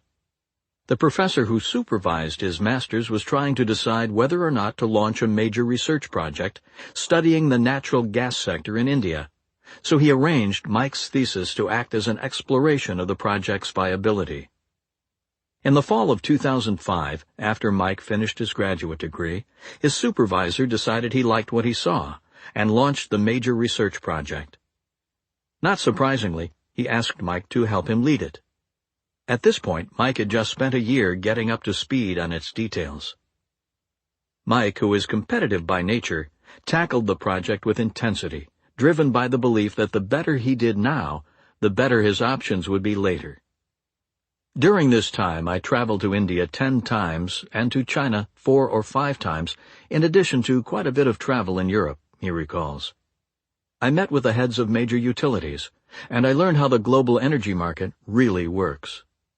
When the project concluded in the fall of 2007, Mike and his professor held a major international conference to release and discuss the results. Academics and government officials from around the world attended. With the project complete, Mike had to decide what to do next. Of the many valuable skills he picked up from the project, one in particular was a deep understanding of how the international carbon market works. As part of this expertise, he learned that the United States had an obscure exchange known as the Renewable Energy Credits Market. Almost no one understood these things. It was a really fractured market with huge information asymmetry, he recalls. Being one of the few people who actually knew how this market worked, Mike decided to start a business. He called it Village Green. The idea was simple. You give money to Mike, he does complicated transactions that only he and a few other energy regulation wonks really understand. And then he offers you certification that you've purchased enough carbon offsets for your business to be deemed carbon neutral. Mike ran this business for 2 years along with a friend from Stanford and a rotating series of other partners. They were headquartered in a rental house not far from where he lived in San Francisco. The company never struggled to pay its expenses, but it also never became a thriving concern. So when the economy went sour in 2009, Mike and his partner decided to shutter it instead of hunkering down and trying to ride out the recession. We decided to get real jobs, is how Mike describes what happened next. Here's how the process unfolded. A stand-up comedian friend of Mike's had a girlfriend who was interviewing at a venture capital firm. She decided not to take the job, but recommended that they talk to Mike. She thought I would be a good fit for venture capital, given my experience with my company, he said. Mike knew that he was not a good match for this technology-focused fund. I have no idea how to find the next Facebook, he told me, but I could tell you if a solar energy firm was probably going to make money. He figured, however, that since he had never been through a real job interview before, the experience would provide good practice. The interview was pretty low-key because we both realized early on I wasn't going to get this job, but we hit it off on a personal level, he recalls. At some point in the discussion, the venture capitalist had an idea. You know, you would be a good match for this clean tech fund that's starting up, he said. Why don't I introduce you to my friend over there? In the summer of 2009, Mike started a trial period as an intern at the Wesley Group. In October, they gave him a full-time position as an analyst, and soon after, he was promoted to associate. 2 years later, he became a director. When people ask me how I got my job, he now jokes, I tell them to make friends with a comedian. Mike's Capital. Mike Jackson leveraged the craftsman mindset to do whatever he did really well, thus ensuring that he came away from each experience with as much career capital as possible. He never had elaborate plans for his career. Instead, after each working experience, he would stick his head up to see who was interested in his newly expanded store of capital, and then jump at whatever opportunity seemed most promising. One could argue that luck also played an important role in Mike's story. He was, for example, lucky to find a personal connection to a venture capitalist, and then to hit it off when they met in person. But these types of small breaks are common. What mattered most in Mike's story is that once he stumbled through the door, his career capital went to work getting him a fantastic job offer. If you spend time around Mike, you quickly realize how serious he is about doing what he does well. It's true that he now loves his work, but he's still quick to turn the conversation back to how he approaches it. As you'll learn more about in the next chapter, Mike literally tracks every hour of his day, down to quarter-hour increments on a spreadsheet. He wants to ensure that his attention is focused on the activities that matter. It's so easy to just come in and spend your whole day on email, he warned. On the sample spreadsheet he sent me, he allots himself only 90 minutes per day for email. The day before we last spoke, he had only spent 45. This is a man who is serious about doing what he does really well. In the end, Mike's focus on capabilities over callings obviously paid off. He has a fantastic job, but it was one that required a fantastic store of career capital to be offered in exchange. Chapter 7. Becoming a Craftsman, in which I introduce deliberate practice, the key strategy for acquiring career capital, and show how to integrate it into your own working life. Why is Jordan Tice a better guitar player than me? Jordan Tice and I both started playing guitar at the age of 12. After receiving my first guitar, I formed a band, and several months later performed my first concert, a reduced-speed interpretation of Nirvana's All Apologies, played to polite applause at the Tollgate Grammar School's 6th grade talent show. After this, I got serious. I took lessons throughout junior high school and high school. I played every day, sometimes rocking blues solos to Hendrix recordings for hours at a time. My band, which had the questionable name of Rocking Chair, played around a dozen shows a year. Festivals, parties, competitions, anywhere really that people would allow us to set up our equipment. We once played a gig in a graveyard facing a parking lot. Our drummer's mom videotaped it. When she pans the camera from our setup in front of the graves to the lot, you realize that the crowd consists of no more than a dozen people on folding chairs. She still finds it funny to play this tape. By the time I graduated high school, I could play from a repertoire of hundreds of songs, ranging from Green Day to Pink Floyd.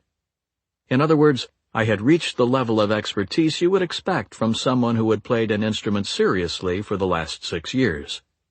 But this is what I find fascinating. Compared to Jordan Tice's ability at this same age, I was mediocre. Jordan picked up guitar at the same point in his life as I did.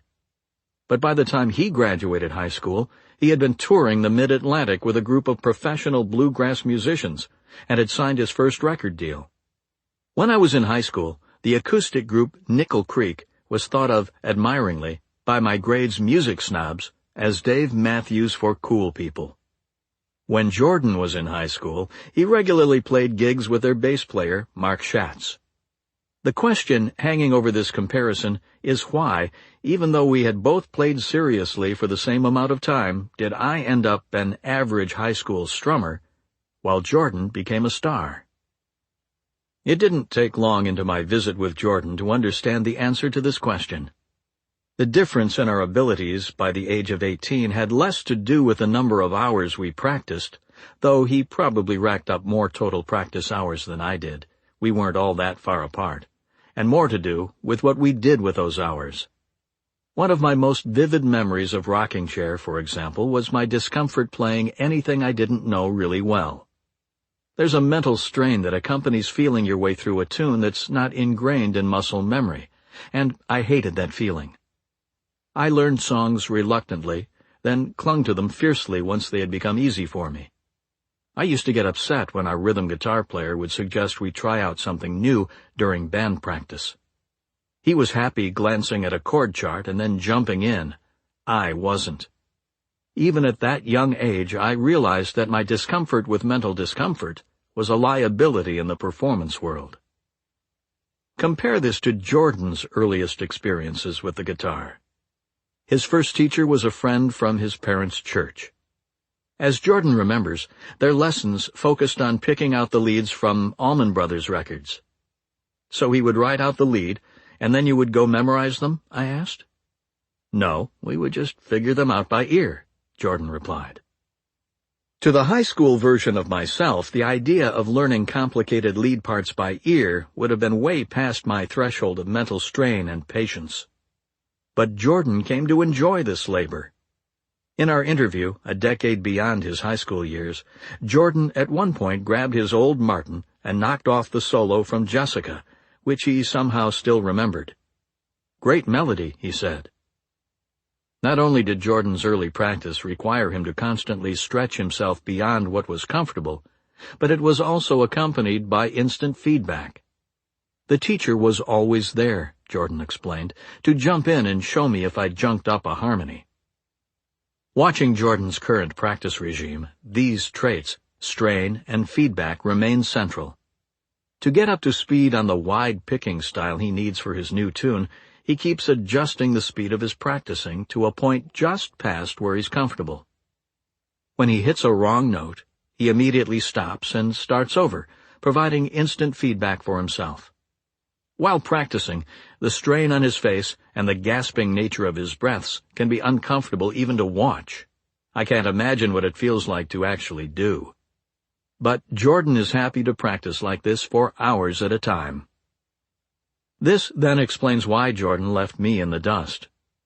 I played, but he practiced. The Nashville studio musician Mark Castevens seconded this dedication to constantly stretching your abilities. When I talked to him, for example, he was in the process of slowly getting up to speed on a complicated new tune in B-flat with a great deal of bar chords and nasty counterpoint. Even someone with Castevens' level of, literally, award-winning experience, the Academy of Country Music recently named him Specialty Instrumentalist of the Year, can't avoid the need to go out to the woodshed in order to practice.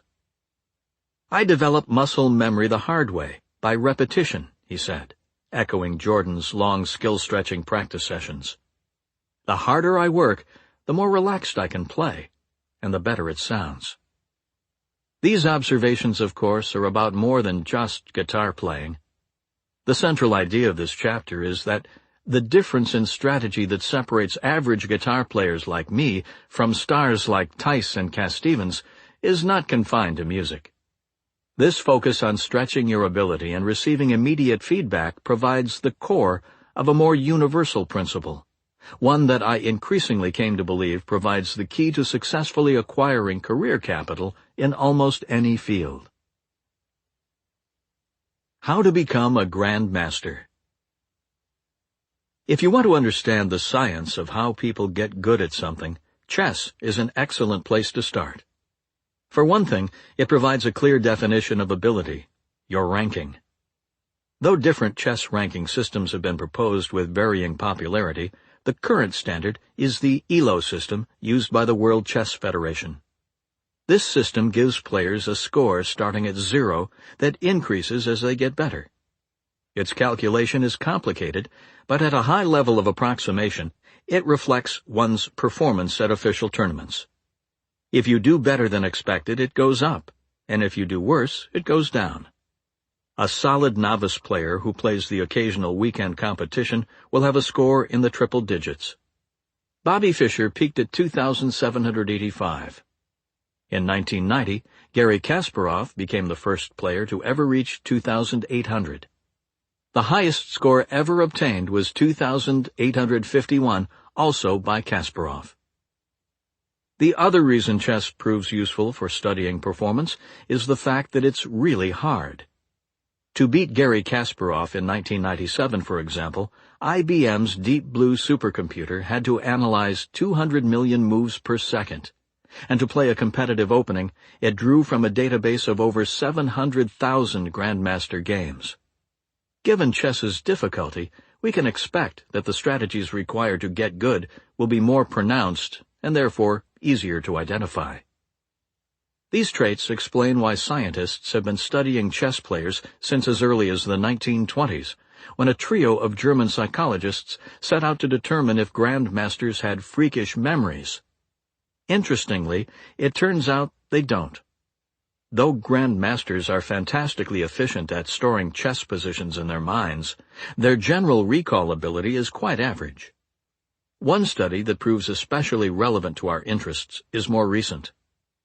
In 2005, a research team led by Neil Charnas, a psychologist from Florida State University, published the results of a decades-long investigation of the practice habits of chess players. Throughout the 90s, Charnas's team had been placing ads in newspapers and posting flyers at chess tournaments, looking for ranked players to participate in their project. They ended up surveying over 400 players from around the world in an effort to understand why some were better than others. Each player was given a form to fill out that requested a detailed history of the player's chess instruction. The respondents were asked, in essence, to recreate a timeline of their development as chess players. At what age did they start? What type of training did they receive at each year? How many tournaments did they play? Were they coached? How much? And so on. Previous studies had shown it takes around 10 years, at minimum, to become a grandmaster. As the psychologist K. Anders Ericsson likes to point out, even prodigies like Bobby Fischer managed to fit in 10 years of playing before they achieved international recognition. He just started this accumulation earlier than most.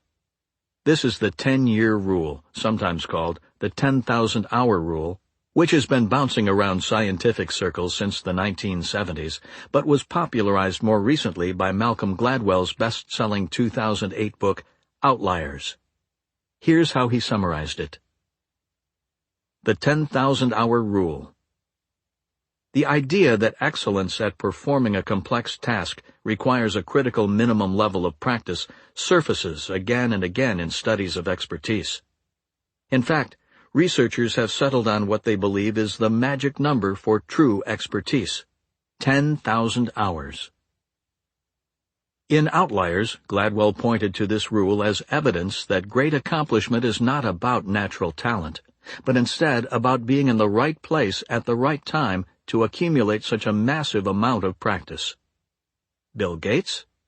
He happened to attend one of the first high schools in the country to install a computer and allow their students unsupervised access, making him one of the first in his generation to build up thousands of hours of practice on this technology. Mozart? His dad was a fanatic about practicing. By the time Mozart was being toured around Europe as a prodigy, he had squeezed in more than twice the number of practice hours that similarly aged musician contemporaries had acquired. What interests me about Charnas's study, however, is that it moves beyond the 10,000-hour rule by asking not just how long people worked, but also what type of work they did. In more detail, they studied players who had all spent roughly the same amount of time, around 10,000 hours, playing chess. Some of these players had become grandmasters, while others remained at an intermediate level. Both groups had practiced the same amount of time, so the difference in their ability must depend on how they used these hours. It was these differences that Charnas sought. In the 1990s, this was a relevant question. There was debate in the chess world at the time surrounding the best strategies for improving. One camp thought tournament play was crucial, as it provides practice with tight time limits and working through distractions. The other camp, however, emphasized serious study, poring over books and using teachers to help identify and then eliminate weaknesses. When surveyed, the participants in Charnas's study thought tournament play was probably the right answer. The participants, as it turns out, were wrong. Hours spent in serious study of the game was not just the most important factor in predicting chess skill, it dominated the other factors. The researchers discovered that the players who became grandmasters spent 5 times more hours dedicated to serious study than those who plateaued at an intermediate level. The grandmasters, on average, dedicated around 5,000 hours out of their 10,000 hours to serious study. The intermediate players, by contrast, dedicated only around 1,000 to this activity.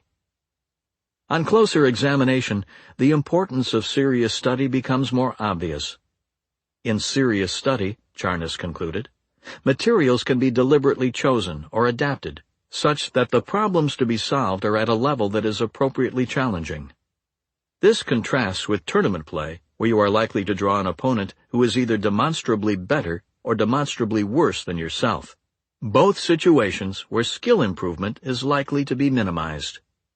Furthermore, in serious study, feedback is immediate, be it from looking up the answer to a chess problem in a book, or as is more typically the case for serious players, receiving immediate feedback from an expert coach. The Norwegian chess phenom Magnus Carlsen, for example, paid Garry Kasparov over $700,000 a year to add polish to his otherwise intuitive playing style. Notice how well chess fits with our earlier discussion of guitar practice. The serious study employed by top chess players sounds similar to Jordan Tice's approach to music. They're both focused on difficult activities, carefully chosen to stretch your abilities where they most need stretching, and that provide immediate feedback. At the same time, notice how chess tournament play sounds a lot like my approach to guitar. It's enjoyable and exciting, but it's not necessarily making you better. I spent many hours playing songs I knew, including dozens and dozens of hours spent on stage. Like the intermediate players in the Charnas study, I was letting this satisfying work pile up ineffectively, while Jordan, during these same ages, was painstakingly squirreling away the serious study that would make him exceptional. In the early 1990s, Anders Ericsson, a colleague of Neil Charnas at Florida State University, coined the term deliberate practice to describe this style of serious study, defining it formally as an activity designed typically by a teacher for the sole purpose of effectively improving specific aspects of an individual's performance. As hundreds of follow-up studies have since shown, deliberate practice provides the key to excellence in a diverse array of fields, among which are chess, medicine, auditing, computer programming, bridge, physics, sports, typing, juggling, dance, and music. If you want to understand the source of professional athletes' talent, for example, look to their practice schedules. Almost without exception, they have been systematically stretching their athletic abilities with the guidance of expert coaches since they were children. If you instead turned the tables on Malcolm Gladwell and asked him about his writing ability, he too would point you toward deliberate practice. In Outliers, he notes that he spent 10 years honing his craft in the Washington Post newsroom before he moved to the New Yorker and began writing his breakout book, The Tipping Point. When experts exhibit their superior performance in public, their behavior looks so effortless and natural that we are tempted to attribute it to special talents, Ericsson notes. However, when scientists began measuring the experts' supposedly superior powers, no general superiority was found. In other words, outside a handful of extreme examples, such as the height of professional basketball players and the girth of football linemen, scientists have failed to find much evidence of natural abilities explaining experts' successes. It is a lifetime accumulation of deliberate practice that again and again ends up explaining excellence. Here's what struck me as important about deliberate practice. It's not obvious. Outside of fields such as chess, music, and professional athletics, which have clear competitive structures and training regimes, few participate in anything that even remotely approximates this style of skill development. As Ericsson explains, most individuals who start as active professionals change their behavior and increase their performance for a limited time until they reach an acceptable level. Beyond this point, however, further improvements appear to be unpredictable, and the number of years of work is a poor predictor of attained performance. Put another way, if you just show up and work hard, you'll soon hit a performance plateau beyond which you fail to get any better. This is what happened to me with my guitar playing, to the chess players who stuck to tournament play, and to most knowledge workers who simply put in the hours. We all hit plateaus. When I first encountered the work of Ericsson and Charnas, this insight startled me. It told me that in most types of work, that is, work that doesn't have a clear training philosophy, most people are stuck. This generates an exciting implication. Let's assume you're a knowledge worker, which is a field without a clear training philosophy. If you can figure out how to integrate deliberate practice into your own life, you have the possibility of blowing past your peers in your value as you'll likely be alone in your dedication to systematically getting better. That is, deliberate practice might provide the key to quickly becoming so good they can't ignore you. To successfully adopt the craftsman mindset, therefore, we have to approach our jobs in the same way that Jordan approaches his guitar playing, or Gary Kasparov his chess training, with a dedication to deliberate practice. How to accomplish this feat is the goal of the remainder of this chapter. I want to start in the next section by arguing that I'm not the first to have this insight. When we return to the stories of Alex Berger and Mike Jackson, we find that deliberate practice was at the core of their quest for work they love. Alex Berger craves criticism, and Mike Jackson doesn't check email. Consider Alex Berger's 2-year rise from assistant to co-creator of a national television series.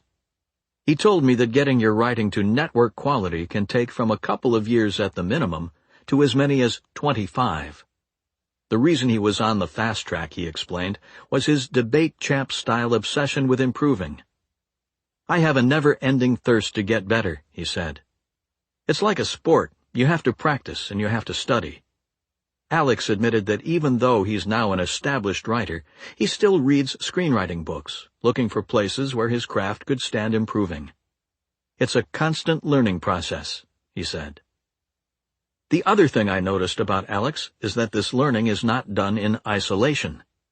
You need to be constantly soliciting feedback from colleagues and professionals, he told me. During his rise, Alex consistently chose projects where he'd be forced to show his work to others. While still working as an assistant at NBC, for example, he was writing 2 pilots, one for VH1 and another with a producer he met at the National Lampoon. In both cases, people were waiting to see his scripts. There was no avoiding having them be read and dissected. His Curb Your Enthusiasm spec, to name another example, which helped him land his job with Michael Eisner, underwent a lot of scrutiny from Alex's colleagues at his request. When I look back now, I'm humiliated that I ever showed it to anyone, Alex recalled. But it was necessary if he was going to get better. I hope I can look back 10 years later and say the same about what I'm writing now. In Alex, we see exactly the traits that Anders Ericsson defined as crucial for deliberate practice. He stretched his abilities by taking on projects that were beyond his current comfort zone, and not just one at a time, but often up to 3 or 4 writing commissions concurrently, all the while holding down a day job. He then obsessively sought feedback on everything, even if, looking back now, he's humiliated at the quality of scripts he was sending out. This is textbook deliberate practice, and it worked. It allowed Alex to acquire career capital in a winner-take-all market that's notoriously reluctant to hand it out. We see a similar commitment to deliberate practice in Mike Jackson's story. In each stage of his path to becoming a venture capitalist, he threw himself into a project beyond his current capabilities, and then hustled to make it a success. He took on an ambitious master's thesis that he then translated into leading an even more ambitious international research project. He went from the project into the harsh world of startups, where, without outside investment, his ability to pay his rent was dependent on him figuring things out quickly. Furthermore, at all stages of this path, Mike was not only stretching himself, he was also receiving direct feedback. The work he was leading for the International Research Project was being prepared for peer review, the epitome of ruthless response. When running his startup, this feedback took the form of how much money came through the door. If he ran the company poorly, there would be no escaping this fact. His critique would arrive in the form of bankruptcy. In his current position as a venture capitalist, Mike maintains his dedication to stretching his ability, guided by feedback. His new tool of choice is the spreadsheet, which he uses to track how he spends every hour of every day. At the beginning of each week, I figure out how much time I want to spend on different activities, he explained. I then track it so I can see how close I came to my targets. On the sample spreadsheet he sent me, he divides his activities into 2 categories: hard to change, that is, weekly commitments he can't avoid, and highly changeable, that is, self-directed activities that he controls. Here's the amount of time he dedicates to each. Mike Jackson's work hour allocation. Hard-to-change commitments. Activity. Email. Hours allocated for the week, 7.5. Lunch, breaks, other, 4 hours. Planning, organization, 1.5 hours. Partner meeting, administrative, 4 hours. Weekly fundraising meeting, 1 hour. Highly changeable commitments. Activity, improving fundraising materials, hours allocated for the week, 3. Fundraising process, 12 hours. Due diligence research, 3 hours. Deal flow sourcing, 3 hours. Meetings, calls with potential investors, 1 hour. Work with portfolio companies, 2 hours. Networking, professional development, 3 hours. Mike's goal with his spreadsheet is to become more intentional about how his workday unfolds. The easiest thing to do is show up to work in the morning and just respond to email the whole day, he explained. But that is not the most strategic way to spend your time. Mike now freely admits that he doesn't do much email. Even after we had been working for a while on the interviews for this book, my scheduling emails to Mike only sporadically generated a reply.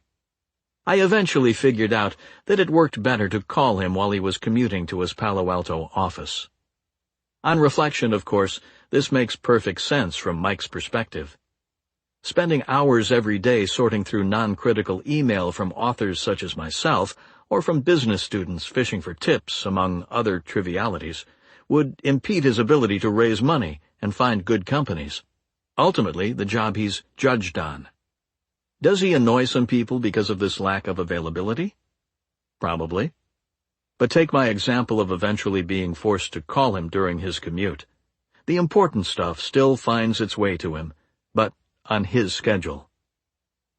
When you look at Mike's spreadsheet, you also notice that he restricts the hours dedicated to required tasks that don't ultimately make him better at what he does. 18 hours. The majority of his week is instead focused on what matters: raising money, vetting investments, and helping his fund's companies. 27 hours.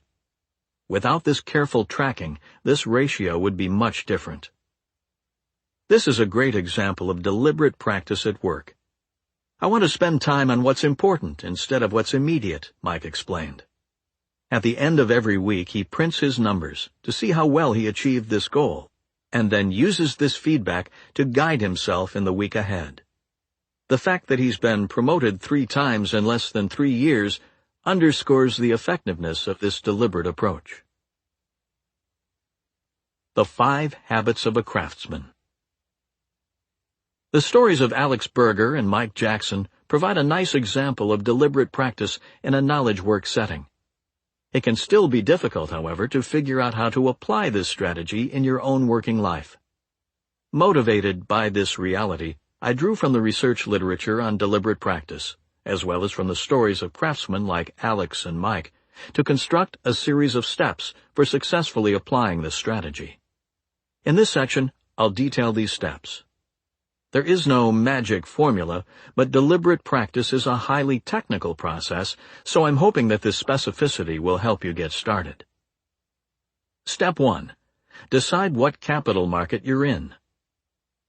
For the sake of clarity, I will introduce some new terminology. When you are acquiring career capital in a field, you can imagine that you are acquiring this capital in a specific type of career capital market. There are 2 types of these markets: winner-take-all and auction. In a winner-take-all market, there is only one type of career capital available, and lots of different people competing for it. Television writing is a winner-take-all market because all that matters is your ability to write good scripts. That is, the only capital type is your script-writing capability. An auction market, by contrast, is less structured. There are many different types of career capital, and each person might generate a unique collection. The clean tech space is an auction market. Mike Jackson's capital, for example, included expertise in renewable energy markets and entrepreneurship. But there are a variety of other types of relevant skills that also could have led to a job in this field. With this in mind, the first task in building a deliberate practice strategy is to figure out what type of career capital market you are competing in. Answering this question might seem obvious, but it's surprisingly easy to get it wrong. In fact, this is how I interpret the beginning of Alex's story. When he arrived in Los Angeles, he treated the entertainment industry as an auction market. By taking a job as a web editor at the National Lampoon, he began to build up a stable of college-aged humor writers. He also filmed a pilot for a low-budget show for the organization. These actions make sense in an auction market, where it's important to build up a diverse collection of capital. But the entertainment industry is not an auction market. It's instead winner-take-all. If you want a career in television writing, as Alex discovered, only one thing matters: the quality of your scripts. It took him a year to realize his mistake, but once he did, he left the Lampoon to become an assistant to a TV executive so he could better understand the single type of capital of any value to his field. It was only at this point that he began to gain traction in his career. Mistaking a winner-take-all for an auction market is common. I see it often in an area relevant to my own life: blogging. Here's a typical email from among the many I receive from people asking for advice on growing their own blog audience. I've finished my first month of posting and am at about 3,000 views. The bounce rate, however, is incredibly high, particularly through Dig and Reddit submissions, where it can get close to 90%. I'm wondering what next steps you think I should take to bring down the bounce rate. This new blogger was viewing blogging as an auction market. In his conception, there are many different types of capital relevant to your blog, from its format, to its post frequency, to its search engine optimization, to how easy it is to find it on social networks. This particular blogger invested serious time in submitting every post to as many social networking sites as possible. He viewed the world through statistics and hoped that with the right combination of capital, he could get them where he needed them to be to make money. The problem, however, is that blogging in the advice space where his site existed is not an auction market. It's winner-take-all. The only capital that matters is whether or not your posts compel the reader. Some top blogs in this space have notoriously clunky designs, but they all accomplish the same baseline goal: they inspire their readers. When you correctly understand the market where blogging exists, you stop calculating your bounce rate and start focusing instead on saying something people really care about, which is where your energy should be if you want to succeed. Mike Jackson, by contrast, correctly identified that he was in an auction market. He wasn't sure exactly what he wanted to do, but he knew it would involve the environment, so he set out to gain any capital relevant to this broad topic. Step 2. Identify your capital type. Once you've identified your market, you must then identify the specific type of capital to pursue. If you're in a winner-take-all market, this is trivial. By definition, there's only one type of capital that matters. For an auction market, however, you have flexibility. A useful heuristic in this situation is to seek open gates, opportunities to build capital that are already open to you. For example, Mike Jackson's next step after his degree was to work with a Stanford professor on his environmental policy research. This decision helped Mike acquire a key type of career capital: a nuanced understanding of international energy markets. At the same time, however, keep in mind that this was also an opportunity that was open to Mike because he was already a Stanford student, earning a degree in the field. This made it relatively easy for him to jump into this new role. For someone outside of Stanford, by contrast, being put in charge of such an important project would have been a much less likely proposition. The advantage of open gates is that they get you farther faster in terms of career capital acquisition than starting from scratch. It helps to think about skill acquisition like a freight train.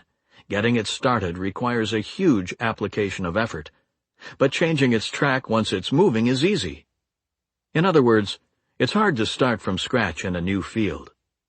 If, for example, Mike had decided to leave Stanford to go to work for a private sustainability nonprofit, he would have been starting at the ground floor with no particular leg up.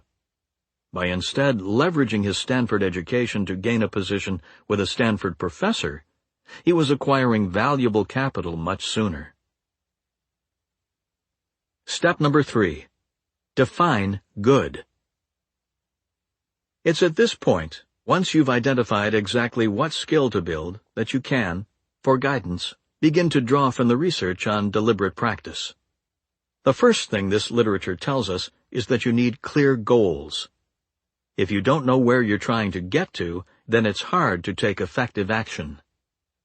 Jeff Colvin, an editor at Fortune magazine who wrote a book on deliberate practice, put it this way in an article that appeared in Fortune: deliberate practice requires good goals. When you ask a musician like Jordan Tice, for example, there's little ambiguity about what getting good means to him at that moment. There's always some new, more complicated technique to master. For Alex Berger, the definition of good was also clear: his scripts being taken seriously. To give a concrete example, one of the projects he was working on while still an assistant was the development of a spec script to submit to talent agencies. For him, at this early stage of his career capital acquisition, good meant having a script good enough to land him an agent. There was no ambiguity about what it meant to succeed at this goal. Step 4. Stretch and destroy. Returning to Jeff Colvin, in the article cited previously, he gives the following warning about deliberate practice. Doing things we know how to do well is enjoyable, and that's exactly the opposite of what deliberate practice demands. Deliberate practice is, above all, an effort of focus and concentration. That is what makes it deliberate, as distinct from the mindless playing of scales or hitting of tennis balls that most people engage in. If you show up and do what you're told, you will, as Anders Ericsson explained earlier in this chapter, reach an acceptable level of ability before plateauing. The good news about deliberate practice is that it will push you past this plateau and into a realm where you have little competition. The bad news is that the reason so few people accomplish this feat is exactly because of the trait Colvin warned us about.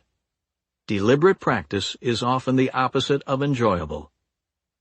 I like the term stretch for describing what deliberate practice feels like, as it matches my own experience with the activity. When I'm learning a new mathematical technique, a classic case of deliberate practice, the uncomfortable sensation in my head is best approximated as a physical strain, as if my neurons are physically reforming into new configurations. As any mathematician will admit, this stretching feels much different than applying a technique you've already mastered, which can be quite enjoyable. But this stretching, as any mathematician will also admit, is the precondition to getting better. This is what you should experience in your own pursuit of good. If you're not uncomfortable, then you're probably stuck at an acceptable level. Pushing past what's comfortable, however, is only one part of the deliberate practice story. The other part is embracing honest feedback, even if it destroys what you thought was good. As Colvin explains in his Fortune article, you may think that your rehearsal of a job interview was flawless, but your opinion isn't what counts. It's so tempting to just assume what you've done is good enough and check it off your to-do list, but it's an honest, sometimes harsh feedback that you'll learn where to retrain your focus in order to continue to make progress. Alex Berger, for example, went to elaborate lengths to keep a constant stream of feedback coming. Recall that during his first year of seriously pursuing career capital in television writing, he was working on 2 pilots, one for VH1 and another with a producer he met at the National Lampoon. In both cases, he was working with professionals who wouldn't hesitate to let him know what was working and what was not in his writing. Though he now describes himself as being somewhat humiliated by the quality of writing he was putting out for feedback at this stage, He also recognizes that the continuous and harsh feedback he received accelerated the growth of his ability. Step number 5. Be patient. In his 2007 interview with Charlie Rose, here's how Steve Martin explained his strategy for learning the banjo. "I thought, if I stay with it, then one day I will have been playing for 40 years, and anyone who sticks with something for 40 years will be pretty good at it." To me, this is a phenomenal display of patience. Learning clawhammer banjo is hard, and because of this, Martin was willing to look 40 years into the future for the payoff, a recognition of the frustrating months of hard work and mediocre playing ahead. In his memoir, Martin expounds on this idea when he discusses the importance of diligence for his success in the entertainment business. What's interesting is that Martin redefines the word so that it's less about paying attention to your main pursuit, and more about your willingness to ignore other pursuits that pop up along the way to distract you. The final step for applying deliberate practice to your working life is to adopt this style of diligence. The logic works as follows. Acquiring capital can take time. For Alex, it took about 2 years of serious, deliberate practice before his first television script was produced.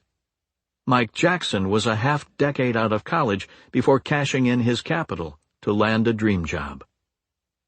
This is why Martin's diligence is so important.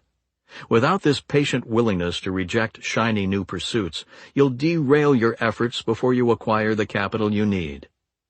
I think the image of Martin returning to his banjo day after day for 40 years is poignant. It captures well the feel of how career capital is actually acquired. You stretch yourself day after day, month after month, before finally looking up and realizing, hey, I've become pretty good, and people are starting to notice. Summary of rule number 2. Rule number 1 took on the conventional wisdom about how people end up loving what they do. It argued that the passion hypothesis, which says that the key to loving your work is to match a job to a pre-existing passion, is bad advice. There's little evidence that most people have pre-existing passions waiting to be discovered, and believing that there's a magical right job lurking out there can often lead to chronic unhappiness and confusion when the reality of the working world fails to match this dream. Rule number 2 was the first to tackle the natural follow-up question. If follow your passion is bad advice, what should you do instead? It contended that the traits that define great work are rare and valuable. If you want these traits in your own life, you need rare and valuable skills to offer in return.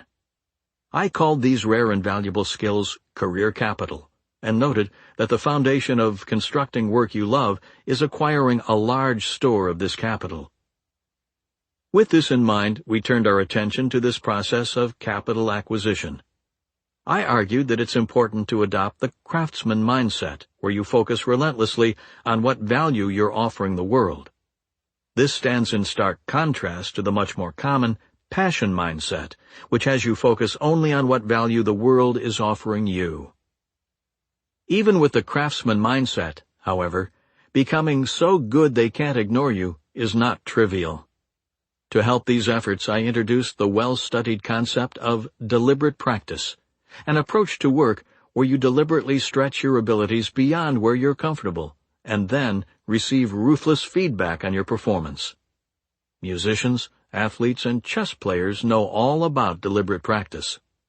Knowledge workers, however, do not. This is great news for knowledge workers. If you can introduce this strategy into your working life, you can vault past your peers in your acquisition of career capital. Rule number 3. Turn down a promotion, or the importance of control.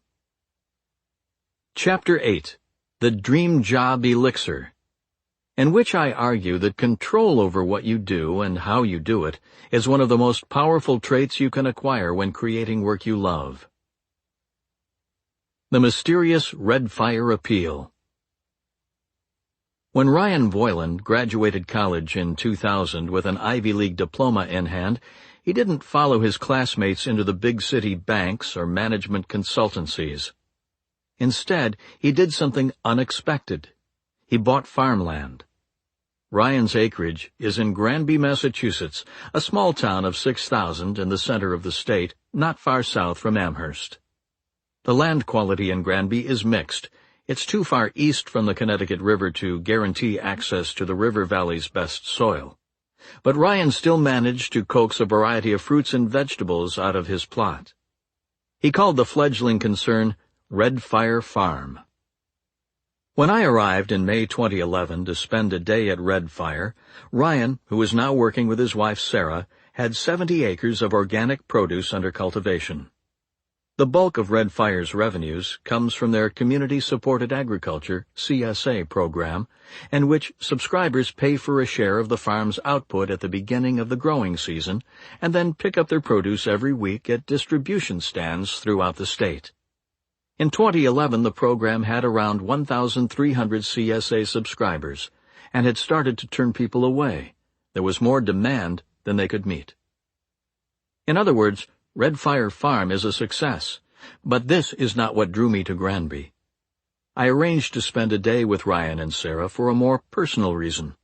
I wanted to figure out why their lifestyle was so appealing. To clarify, I'm not the only one entranced by Red Fire. This is a farm with fans. When Ryan and Sarah arrange special events throughout the year, a dinner to celebrate the summer strawberry harvest, for example, or their fall pumpkin festival, they quickly sell out. During my last visit, I overheard a middle-aged woman tell her friend, "I just love Ryan and Sarah, and I'm pretty sure they'd never actually met."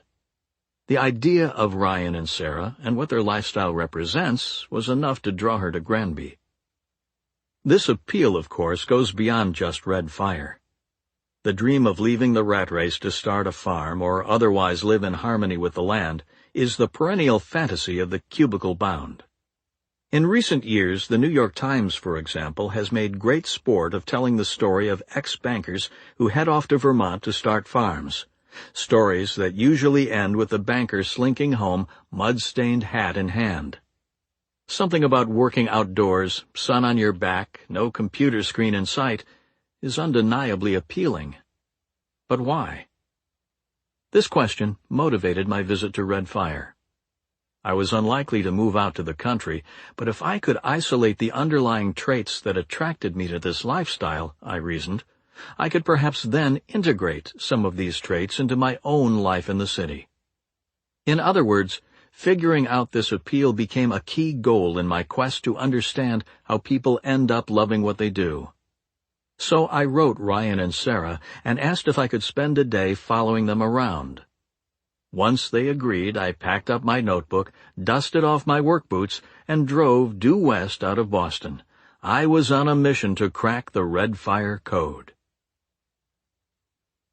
Cracking the Red Fire Code.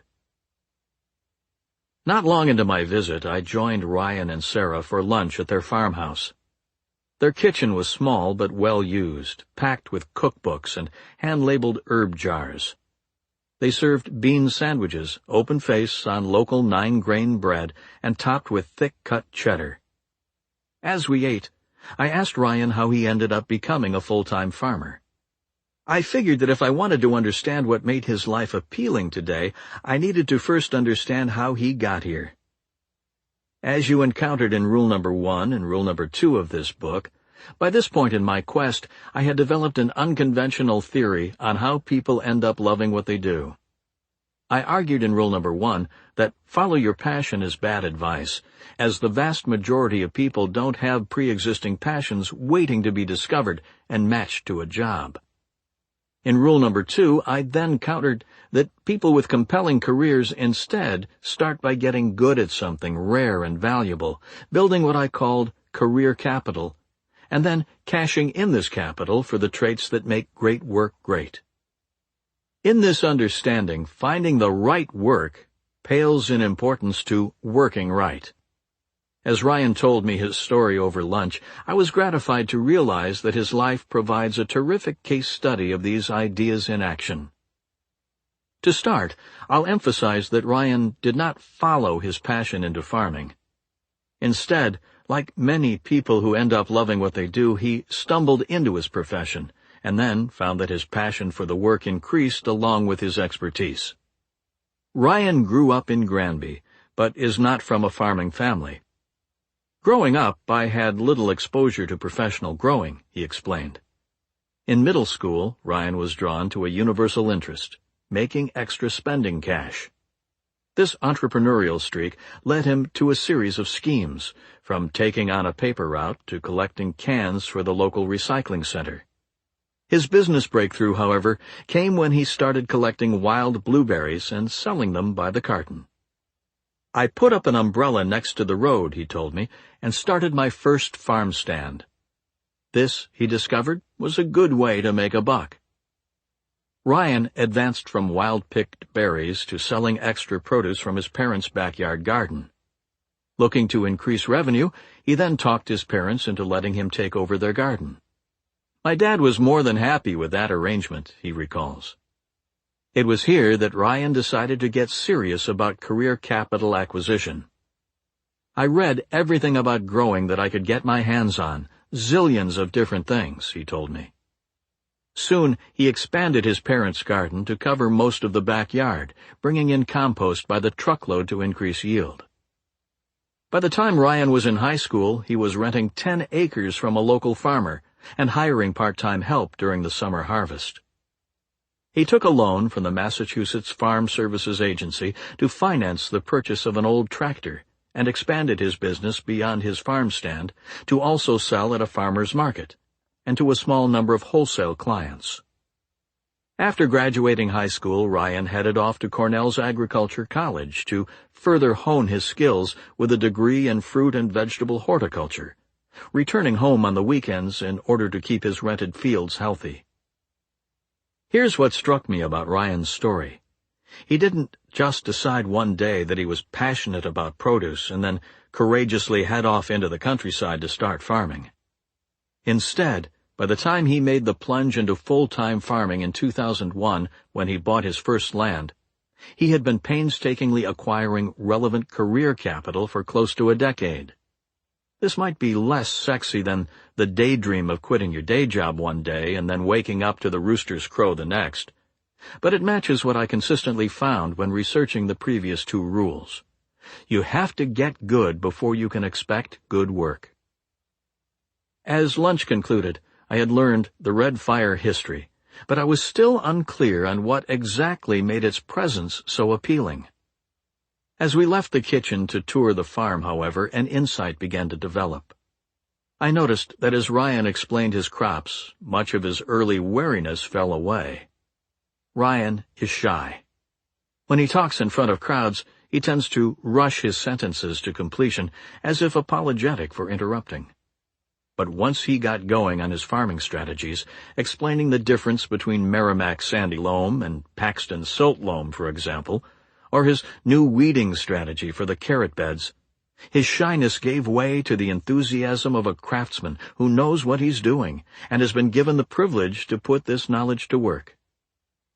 I noticed a similar enthusiasm in Sarah when she discussed her efforts to manage the farm's CSA program and public image. When Sarah joined Ryan in Granby in 2007, she was already an advocate for both organic farming and community-supported agriculture. She had studied environmental policy at Vassar, where she'd stumbled on the college's Poughkeepsie Farm Project CSA. Inspired, she started her own small-scale CSA program after graduating in nearby Stafford Springs, Connecticut. Coming to Red Fire gave Sarah the opportunity to promote these beliefs on a larger scale, a challenge she clearly relishes.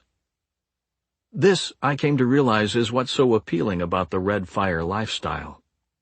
Control. Ryan and Sarah invested their extensive career capital into gaining control over what they do and how they do it. Their working lives aren't easy. If I learned anything from my visit to Red Fire, it's that farming is a complicated and stressful pursuit, but their lives are their own to direct, and they're good at this. In other words, the Red Fire appeal is not about working outside in the sun, To farmers, I learned, the weather is something to battle, not to enjoy. And it's not about getting away from the computer screen. Ryan spends all winter using Excel spreadsheets to plan his crop beds, while Sarah spends a healthy chunk of each day managing the farm operations on the office computer. It is instead autonomy that attracts the Granby groupies. Ryan and Sarah live a meaningful life on their own terms. As I'll argue next, control isn't just the source of Ryan and Sarah's appeal, but it turns out to be one of the most universally important traits that you can acquire with your career capital, something so powerful and so essential to the quest for work you love that I've taken to calling it the dream job elixir. The power of control. Ryan and Sarah have heaps of control in their working lives, and this is what makes the Red Fire lifestyle so appealing. The appeal of control, however, is not limited to farmers. Decades of scientific research have identified this trait as one of the most important you can pursue in the quest for a happier, more successful, and more meaningful life. Dan Pink's 2009 best-selling book, Drive, for example, reviews the dizzying array of different ways that control has been found to improve people's lives. As Pink summarizes the literature, more control leads to better grades, better sports performance, better productivity, and more happiness. In one such study mentioned in Pink's book, researchers at Cornell followed over 300 small businesses, half of which focused on giving control to their employees, and half which did not. The control-centric businesses grew at 4 times the rate of their counterparts. In another study, which I found during my own research, giving autonomy to middle school teachers in a struggling school district not only increased the rate at which the teachers were promoted, but also, to the surprise of the researchers, reversed the downward performance trend of their students. If you want to observe the power of control up close in the workplace, look toward companies embracing a radical new philosophy called Results-Only Work Environment, or ROWE for short. In a ROWE company, all that matters is your results. When you show up to work, and when you leave, when you take vacations, and how often you check email are all irrelevant. They leave it to the employee to figure out whatever works best for getting the important things done. No results, no job. It's that simple, as Rowe supporters like to say. If you read the business case for Rowe available online, you find example after example of employees liberated by control. At Best Buy's corporate headquarters, for example, the teams that implemented Rowe saw the rate at which people left plummet by up to 90%. I love the Rowe environment. It makes me feel like I'm in control of my destiny, said one Best Buy employee. At the Gap's headquarters, employees in a Rowe pilot study found their happiness and performance improved. I've never seen my employees happier, said one manager. At a nonprofit organization in Redlands, California, the first nonprofit to embrace Rowe, 80% of the employees reported feeling more engaged, while over 90% thought it made their life better, which is about as close to universal agreement as is possible in a work setting. And these are just a few examples among many. The more time you spend reading the research literature, the more it becomes clear. Giving people more control over what they do and how they do it increases their happiness, engagement, and sense of fulfillment.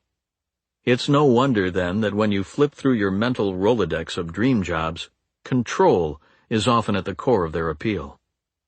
Throughout rule number 3, for example, you'll meet people in a variety of different fields who wielded control to create a working life they love. Among them is a freelance computer programmer who skips work to enjoy sunny days, a medical resident who took a 2-year leave from his elite residency program to start a company, and a famous entrepreneur who gave away his millions and sold his possessions to embrace an unencumbered, globe-trotting existence. These examples all have great lives, and as you'll learn, they all use control to create them. To summarize, if your goal is to love what you do, your first step is to acquire career capital. Your next step is to invest this capital in the traits that define great work. Control is one of the most important targets you can choose for this investment. Acquiring control, however, can be complicated. This is why I've dedicated the remainder of rule number 3 to this goal. In the chapters ahead, you'll follow me on my quest to find out more about this fickle trait. Chapter 9. The First Control Trap, in which I introduce the first control trap, which warns that it's dangerous to pursue more control in your working life before you have career capital to offer in exchange. Jane's adventurous vision. Jane understands the importance of control. She was a talented student who earned top 1% scores on her standardized tests and attended a competitive university. But she was also unhappy with following a traditional path from college and into a steady, well-paying job. Her vision for her life was more exotic.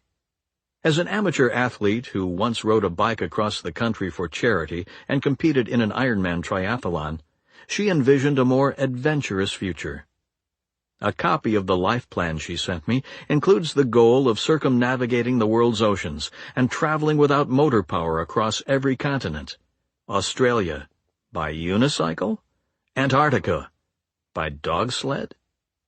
The list also includes more eccentric goals, such as surviving in the wilderness with no tools or equipment for 1 month, and learning how to become a fire breather. To finance this adventurous life, her plan calls, vaguely, for her to build a set of low-maintenance websites that recurrently earn enough to support the pursuits on this list. Her goal was to get this revenue up to $3,000 a month, which she calculated to be enough to handle her basic expenses. Eventually, she planned to leverage these experiences to develop a nonprofit to develop my vision of health, human potential, and a life well lived. At first glance, Jane might remind you of Ryan and Sarah from Red Fire Farm. She recognized that gaining control over her life trumps simply gaining more income or prestige. Like Ryan trading in his diploma for farmland, this realization gave her the courage to step off a safe career path and instead pursue a more compelling existence. But unlike Ryan and Sarah, Jane's plans faltered. Soon after we met, she revealed that her embrace of control had led her to an extreme decision: dropping out of college. It didn't take long for her to realize that just because you're committed to a certain lifestyle doesn't mean you'll find people who are committed to supporting you. The current problem is financial independence, she told me. After quitting college, I started various businesses and launched freelance and blog projects, but lost motivation to continue before substantial results came. One of these experiments, a blog that she hoped to become the foundation of her empire of recurrent revenue generation, featured only 3 posts in 9 months. Jane had discovered a hard truth of the real world. It's really hard to convince people to give you money. I agree that it would be ideal to continue to develop my vision, she admitted. However, I also need money in order to eat. Without even a college degree to her name, finding this money was proving difficult. A commitment to dog sledding across Antarctica, it turns out, doesn't read well on a resume. Control requires capital. Control is seductive. As I discovered at Red Fire Farm, this trait defines the type of dream jobs that keeps cubicle dwellers up at night. It was this appeal that convinced Jane to leave her comfortable life as a student and pursue adventure. In doing so, however, she fell into a trap that threatens many in their quest for control. The first control trap. Control that's acquired without career capital is not sustainable. In rule number 2, I introduced the idea that career capital is the foundation for creating work you love. You must first generate this capital by becoming good at something rare and valuable, I argued. Then invest it in the traits that help make great work great. In the last chapter, I argued that control is one of the most valuable traits you can invest in. Jane recognized the second part of this argument: control is powerful. But she unfortunately skipped the first part. You need something valuable to offer in return for this powerful trait. In other words, she tried to obtain control without any capital to offer in return, and ended up with a mere shadow of real autonomy. Ryan of Redfire Farm, by contrast, avoided this trap by building up a decade's worth of relevant career capital before taking the dive into full-time farming. This trap might sound familiar, as we saw an example of it earlier in rule number 2, where I told the story of Lisa Fewer. As you'll recall, Fewer gave up her career in marketing and advertising to start a yoga business, even though her only training in yoga was a month-long certification course. Like Jane, she went after more control without the capital to back it up. Also like Jane, this path soon veered in a difficult direction. Within a year, Fewer was on food stamps. The more I studied examples of control, the more I encountered people who had made these same mistakes. Jane's story, for example, is just one of many from the growing lifestyle design community. This movement argues that you don't have to live life by other people's rules. It encourages its followers to design their own path through life, preferably one that's exciting and enjoyable to live.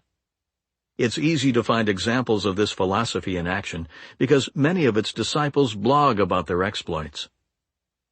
At a high level, of course, there's nothing wrong with this philosophy.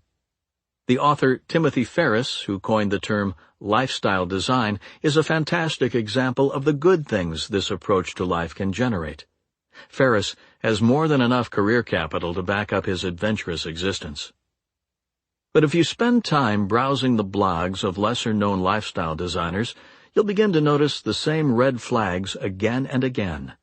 A distressingly large fraction of these contrarians, like Jane, skipped over the part where they build a stable means to support their unconventional lifestyle. They assume that generating the courage to pursue control is what matters, while everything else is just a detail that is easily worked out. One such blogger I found, to give another example among many, quit his job at the age of 25, explaining, "I was fed up with living a normal, conventional life, working 9 to 5 for the man and having no time and little money to pursue my true passions. So I've embarked on a crusade to show you and the rest of the world how an average Joe can build a business from scratch to support a life devoted to living the dream." The business he referenced, as is the case with many lifestyle designers, was his blog about being a lifestyle designer. In other words, his only product was his enthusiasm about not having a normal life. It doesn't take an economist to point out there's not much real value lurking there. Or, put into our terminology, enthusiasm alone is not rare and valuable, and is therefore not worth much in terms of career capital. This lifestyle designer was investing in a valuable trait, but didn't have the means to pay for it. Not surprisingly, things soon turned bleak on this fellow's blog. After 3 months of posting several times a week about how to fund an unconventional life through blogging, even though he wasn't making any money himself from his own site, some frustration crept into his writing. In one post, he says, with evident exasperation, "What I noticed is that readers come and go. I've put in the hard yards, writing quality posts and finding awesome people, but alas, many of you just come and go. This is as annoying as trying to fill up a bucket with water that has a bunch of holes in it." He then goes on to detail his 10-point plan for building a more stable audience. The plan includes steps such as number 2, bring the energy, and number 4, shower your readers with appreciation. But the list still excludes the most important step of all, giving readers content they're willing to pay for. A few weeks later, the posts on the blog stopped. By the time I found it, there hadn't been a single new post in over 4 months. This story provides another clear example of the first control trap. If you embrace control without capital, you're likely to end up like Jane, Lisa, or our poor, frustrated lifestyle designer, enjoying all the autonomy you can handle, but unable to afford your next meal. This first trap, however, turns out to be only half of the story of why control can be a tricky trait to acquire. As I detail in the next chapter, even after you have the capital required to acquire real control, things remain difficult, as it's exactly at this point that people begin to recognize your value and start pushing back to keep you entrenched in a less autonomous path. Chapter 10. The Second Control Trap, in which I introduce the second control trap, which warns that once you have enough career capital to acquire more control in your working life, you have become valuable enough to your employer that they will fight your efforts to gain more autonomy. Why Lulu keeps turning down promotions. Lulu Young is a software developer, and she loves what she does. She lives in Roselandale, a close-in suburb of Boston, in a beautifully renovated duplex. When I met her there on a rainy spring day in 2011 to talk about work and control, she needed little prompting before diving into one of the more detailed autobiographies I had so far encountered in my quest. I can tell you, for example, that she scored a 5 on her AP chemistry test in high school, and that landing her first job involved a chance encounter with an old employer at a Bertucci's in Wellesley Hills. Here's what I wrote in my notes not long into the interview. This is someone who has put a lot of thought into her career. This thoughtfulness evidently paid off, as Lulu turned out to be one of the more confident and contented subjects I have encountered in my interviews. At the core of this contentment is control. Throughout her career, Lulu repeatedly fought to gain more freedom in her working life, sometimes to the shock or dismay of her employers or friends. "People tell me that I don't do things the way other people do," Lulu said. "But I tell them, I'm not other people." She succeeded in these fights, as you'll learn, because she was wary of the first control trap, which was described in the previous chapter.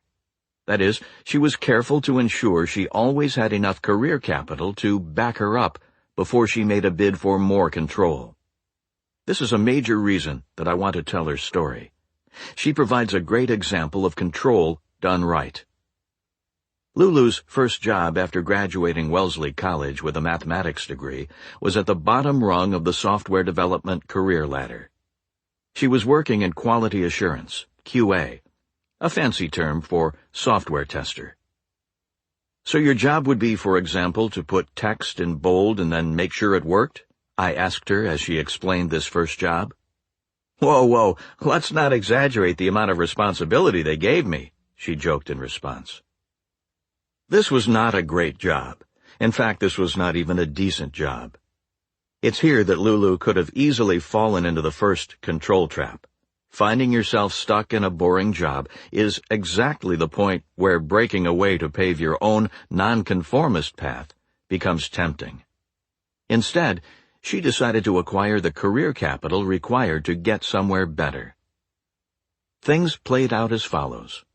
Lulu began hacking the Unix operating system that ran the company's software. She eventually taught herself to build scripts that automated the testing, thus saving the company time and money. Her innovations attracted notice, and after a few short years, she was promoted to senior QA engineer. By this point, Lulu had built up a legitimate store of career capital, so she decided to see what it could buy her. To regain some autonomy from a succession of micromanaging bosses who had been tormenting her, she demanded a 30-hour-a-week schedule so she could pursue a part-time degree in philosophy from Tufts. I would have asked for less time, but 30 was the minimum for which you could still receive full benefits, she explained. If Lulu had tried this during her first year of employment, her bosses would have laughed and probably offered her instead a 0-hour-a-week schedule. But by the time she had become a senior engineer and was leading their testing automation efforts, they really couldn't say no. After she earned her degree, Lulu quit the company and brought her QA automation skills to a nearby startup that had just been acquired by a major firm. "I had this spacious office with 3 computer screens," she recalls. "Every week, the office manager would come by to take our candy order. You would tell her what candy you wanted, and it would show up on your desk. I had a lot of fun. After several years, the parent company of the startup decided to shut down the Boston area office, so Lulu, who had just bought a house, decided it was time for something different. When she re-entered the job market, she generated several offers, including one to manage the QA group for a large company. This would have been a big promotion for Lulu. More money, more power, and more prestige. The next step on a ladder to becoming a hotshot executive VP. Lulu turned it down. Instead, she took an offer to work with a 7-person startup founded by an old college friend's boyfriend that had jumped at the chance to acquire someone with such proven skills. I didn't really understand what they did, and I'm not sure they had it all figured out yet either, she told me. But this is exactly what made it appealing to Lulu. Tackling something brand new, where there wasn't a detailed plan in place already, seemed interesting. A pursuit where she would have a lot of say over what she did and how she did it. By the time this company was acquired in 2001, Lulu was the head software developer. Given this career capital, when she began to chafe at the new owner's regulations, a dress code, for example, plus insisting that all employees work between the hours of 9 and 5, she was able to demand and receive 3 months' leave. There will be no way for you to contact me during this period, she told her new bosses. The leave, it turned out, was also an excuse to train her staff to work without her.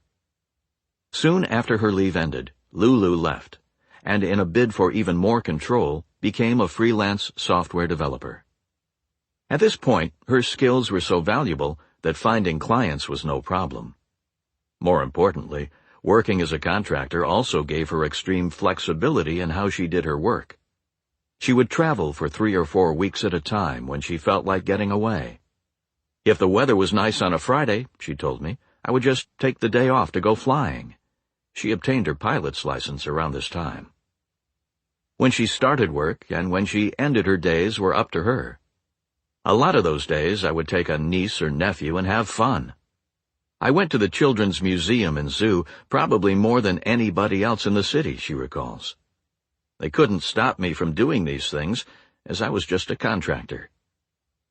I interviewed Lulu early on a weekday afternoon, and the timing didn't seem to matter at all.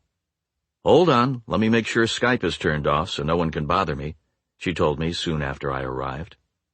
Taking an afternoon off on a whim to do an interview is not the type of decision she could have gotten away with if she had followed a traditional career path to become a stock-owning, Porsche-driving, ulcer-suffering VP. But then again, stock-owning, Porsche-driving, ulcer-suffering VPs probably enjoy their lives quite a bit less than Lulu. Control generates resistance. Lulu's story, as I mentioned earlier, is an example of control done right. Like Ryan and Sarah of Red Fire Farms, her career is compelling because she has infused it with control over what she does and how she does it.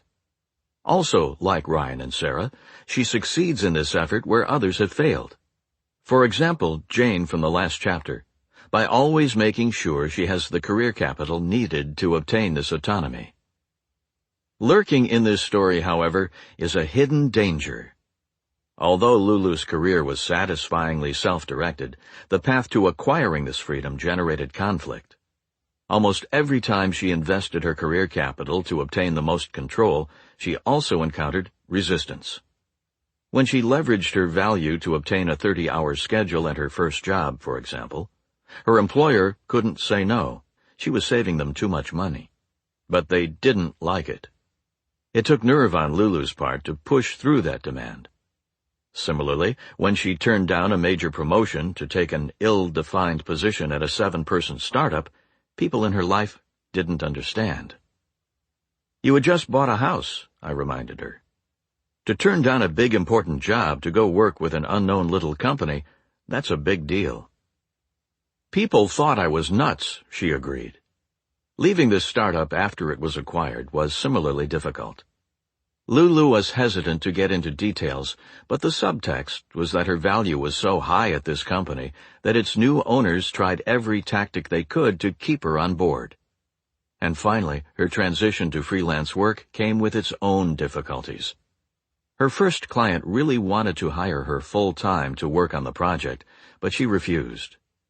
They really didn't want a contractor, she recalls, but they didn't have anyone else who could do this type of work, so they eventually had no choice but to agree. The more I met people who successfully deployed control in their career, the more I heard similar tales of resistance from their employers, friends, and families. Another example is someone I'll call Lewis, who is a resident in a well-known combined plastic surgery program, which is arguably the most competitive medical residency. 3 years into his residency, he was starting to chafe under hospital bureaucracy. When I met him for coffee, he gave me a vivid example of the frustrations of life as a modern doctor. I once received this patient in the ER who had his chest cut open because he had been stabbed in the heart, he told me. I'm on the gurney, massaging his heart with my hands as he's brought into the operating room. We get to the room, and obviously this guy needs a blood transfusion because he has a hole in his heart. Where's the blood? I ask. We can't give it to you, the tech replied. You skipped registration when you came in. Remember, I literally had this guy's heart in my hand when we came through the door, and I was thinking, you've got to be freaking kidding me. That patient died in the OR. He probably would still have died even if he had been given a blood transfusion. But the point is that this was exactly the type of autonomy-demolishing experience that was eating away at Lewis. He craved more control in his life, so he did something unexpected.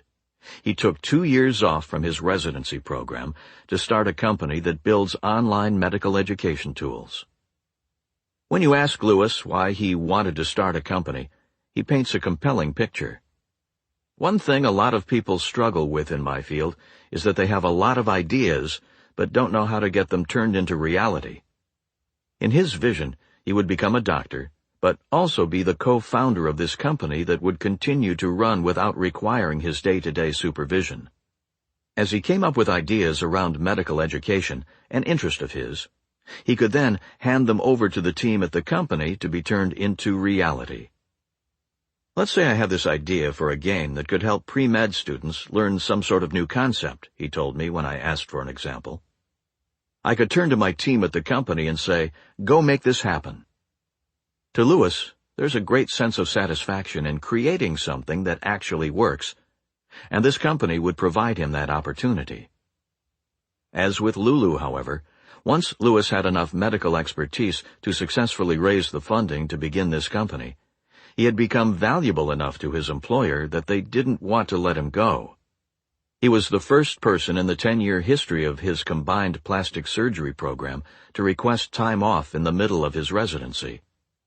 They were asking me, why would you do this, he recalls. It was not an easy transition to make. When I met Lewis, however, his 2-year break was almost up.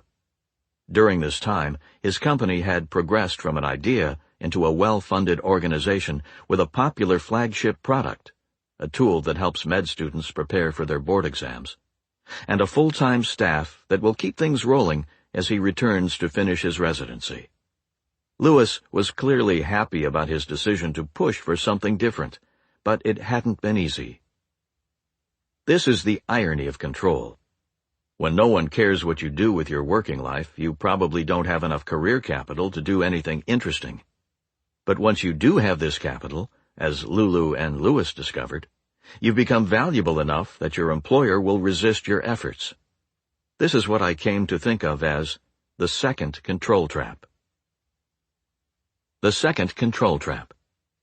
The point at which you have acquired enough career capital to get meaningful control over your working life is exactly the point when you become valuable enough to your current employer that they will try to prevent you from making the change. On reflection, this second trap makes sense. Acquiring more control in your working life is something that benefits you, but likely has no direct benefit to your employer. Downshifting to a 30-hour-per-week schedule, for example, provided Lulu freedom from a working environment that had felt increasingly stifling. But from the point of view of her employer, it was simply lost productivity. In other words, in most jobs you should expect your employer to resist your move toward more control. They have every incentive to try to convince you to reinvest your career capital back into your career at their company, obtaining more money and prestige instead of more control. And this can be a hard argument to resist. Courage Revisited. Back in rule number 2, I was dismissive of the courage culture.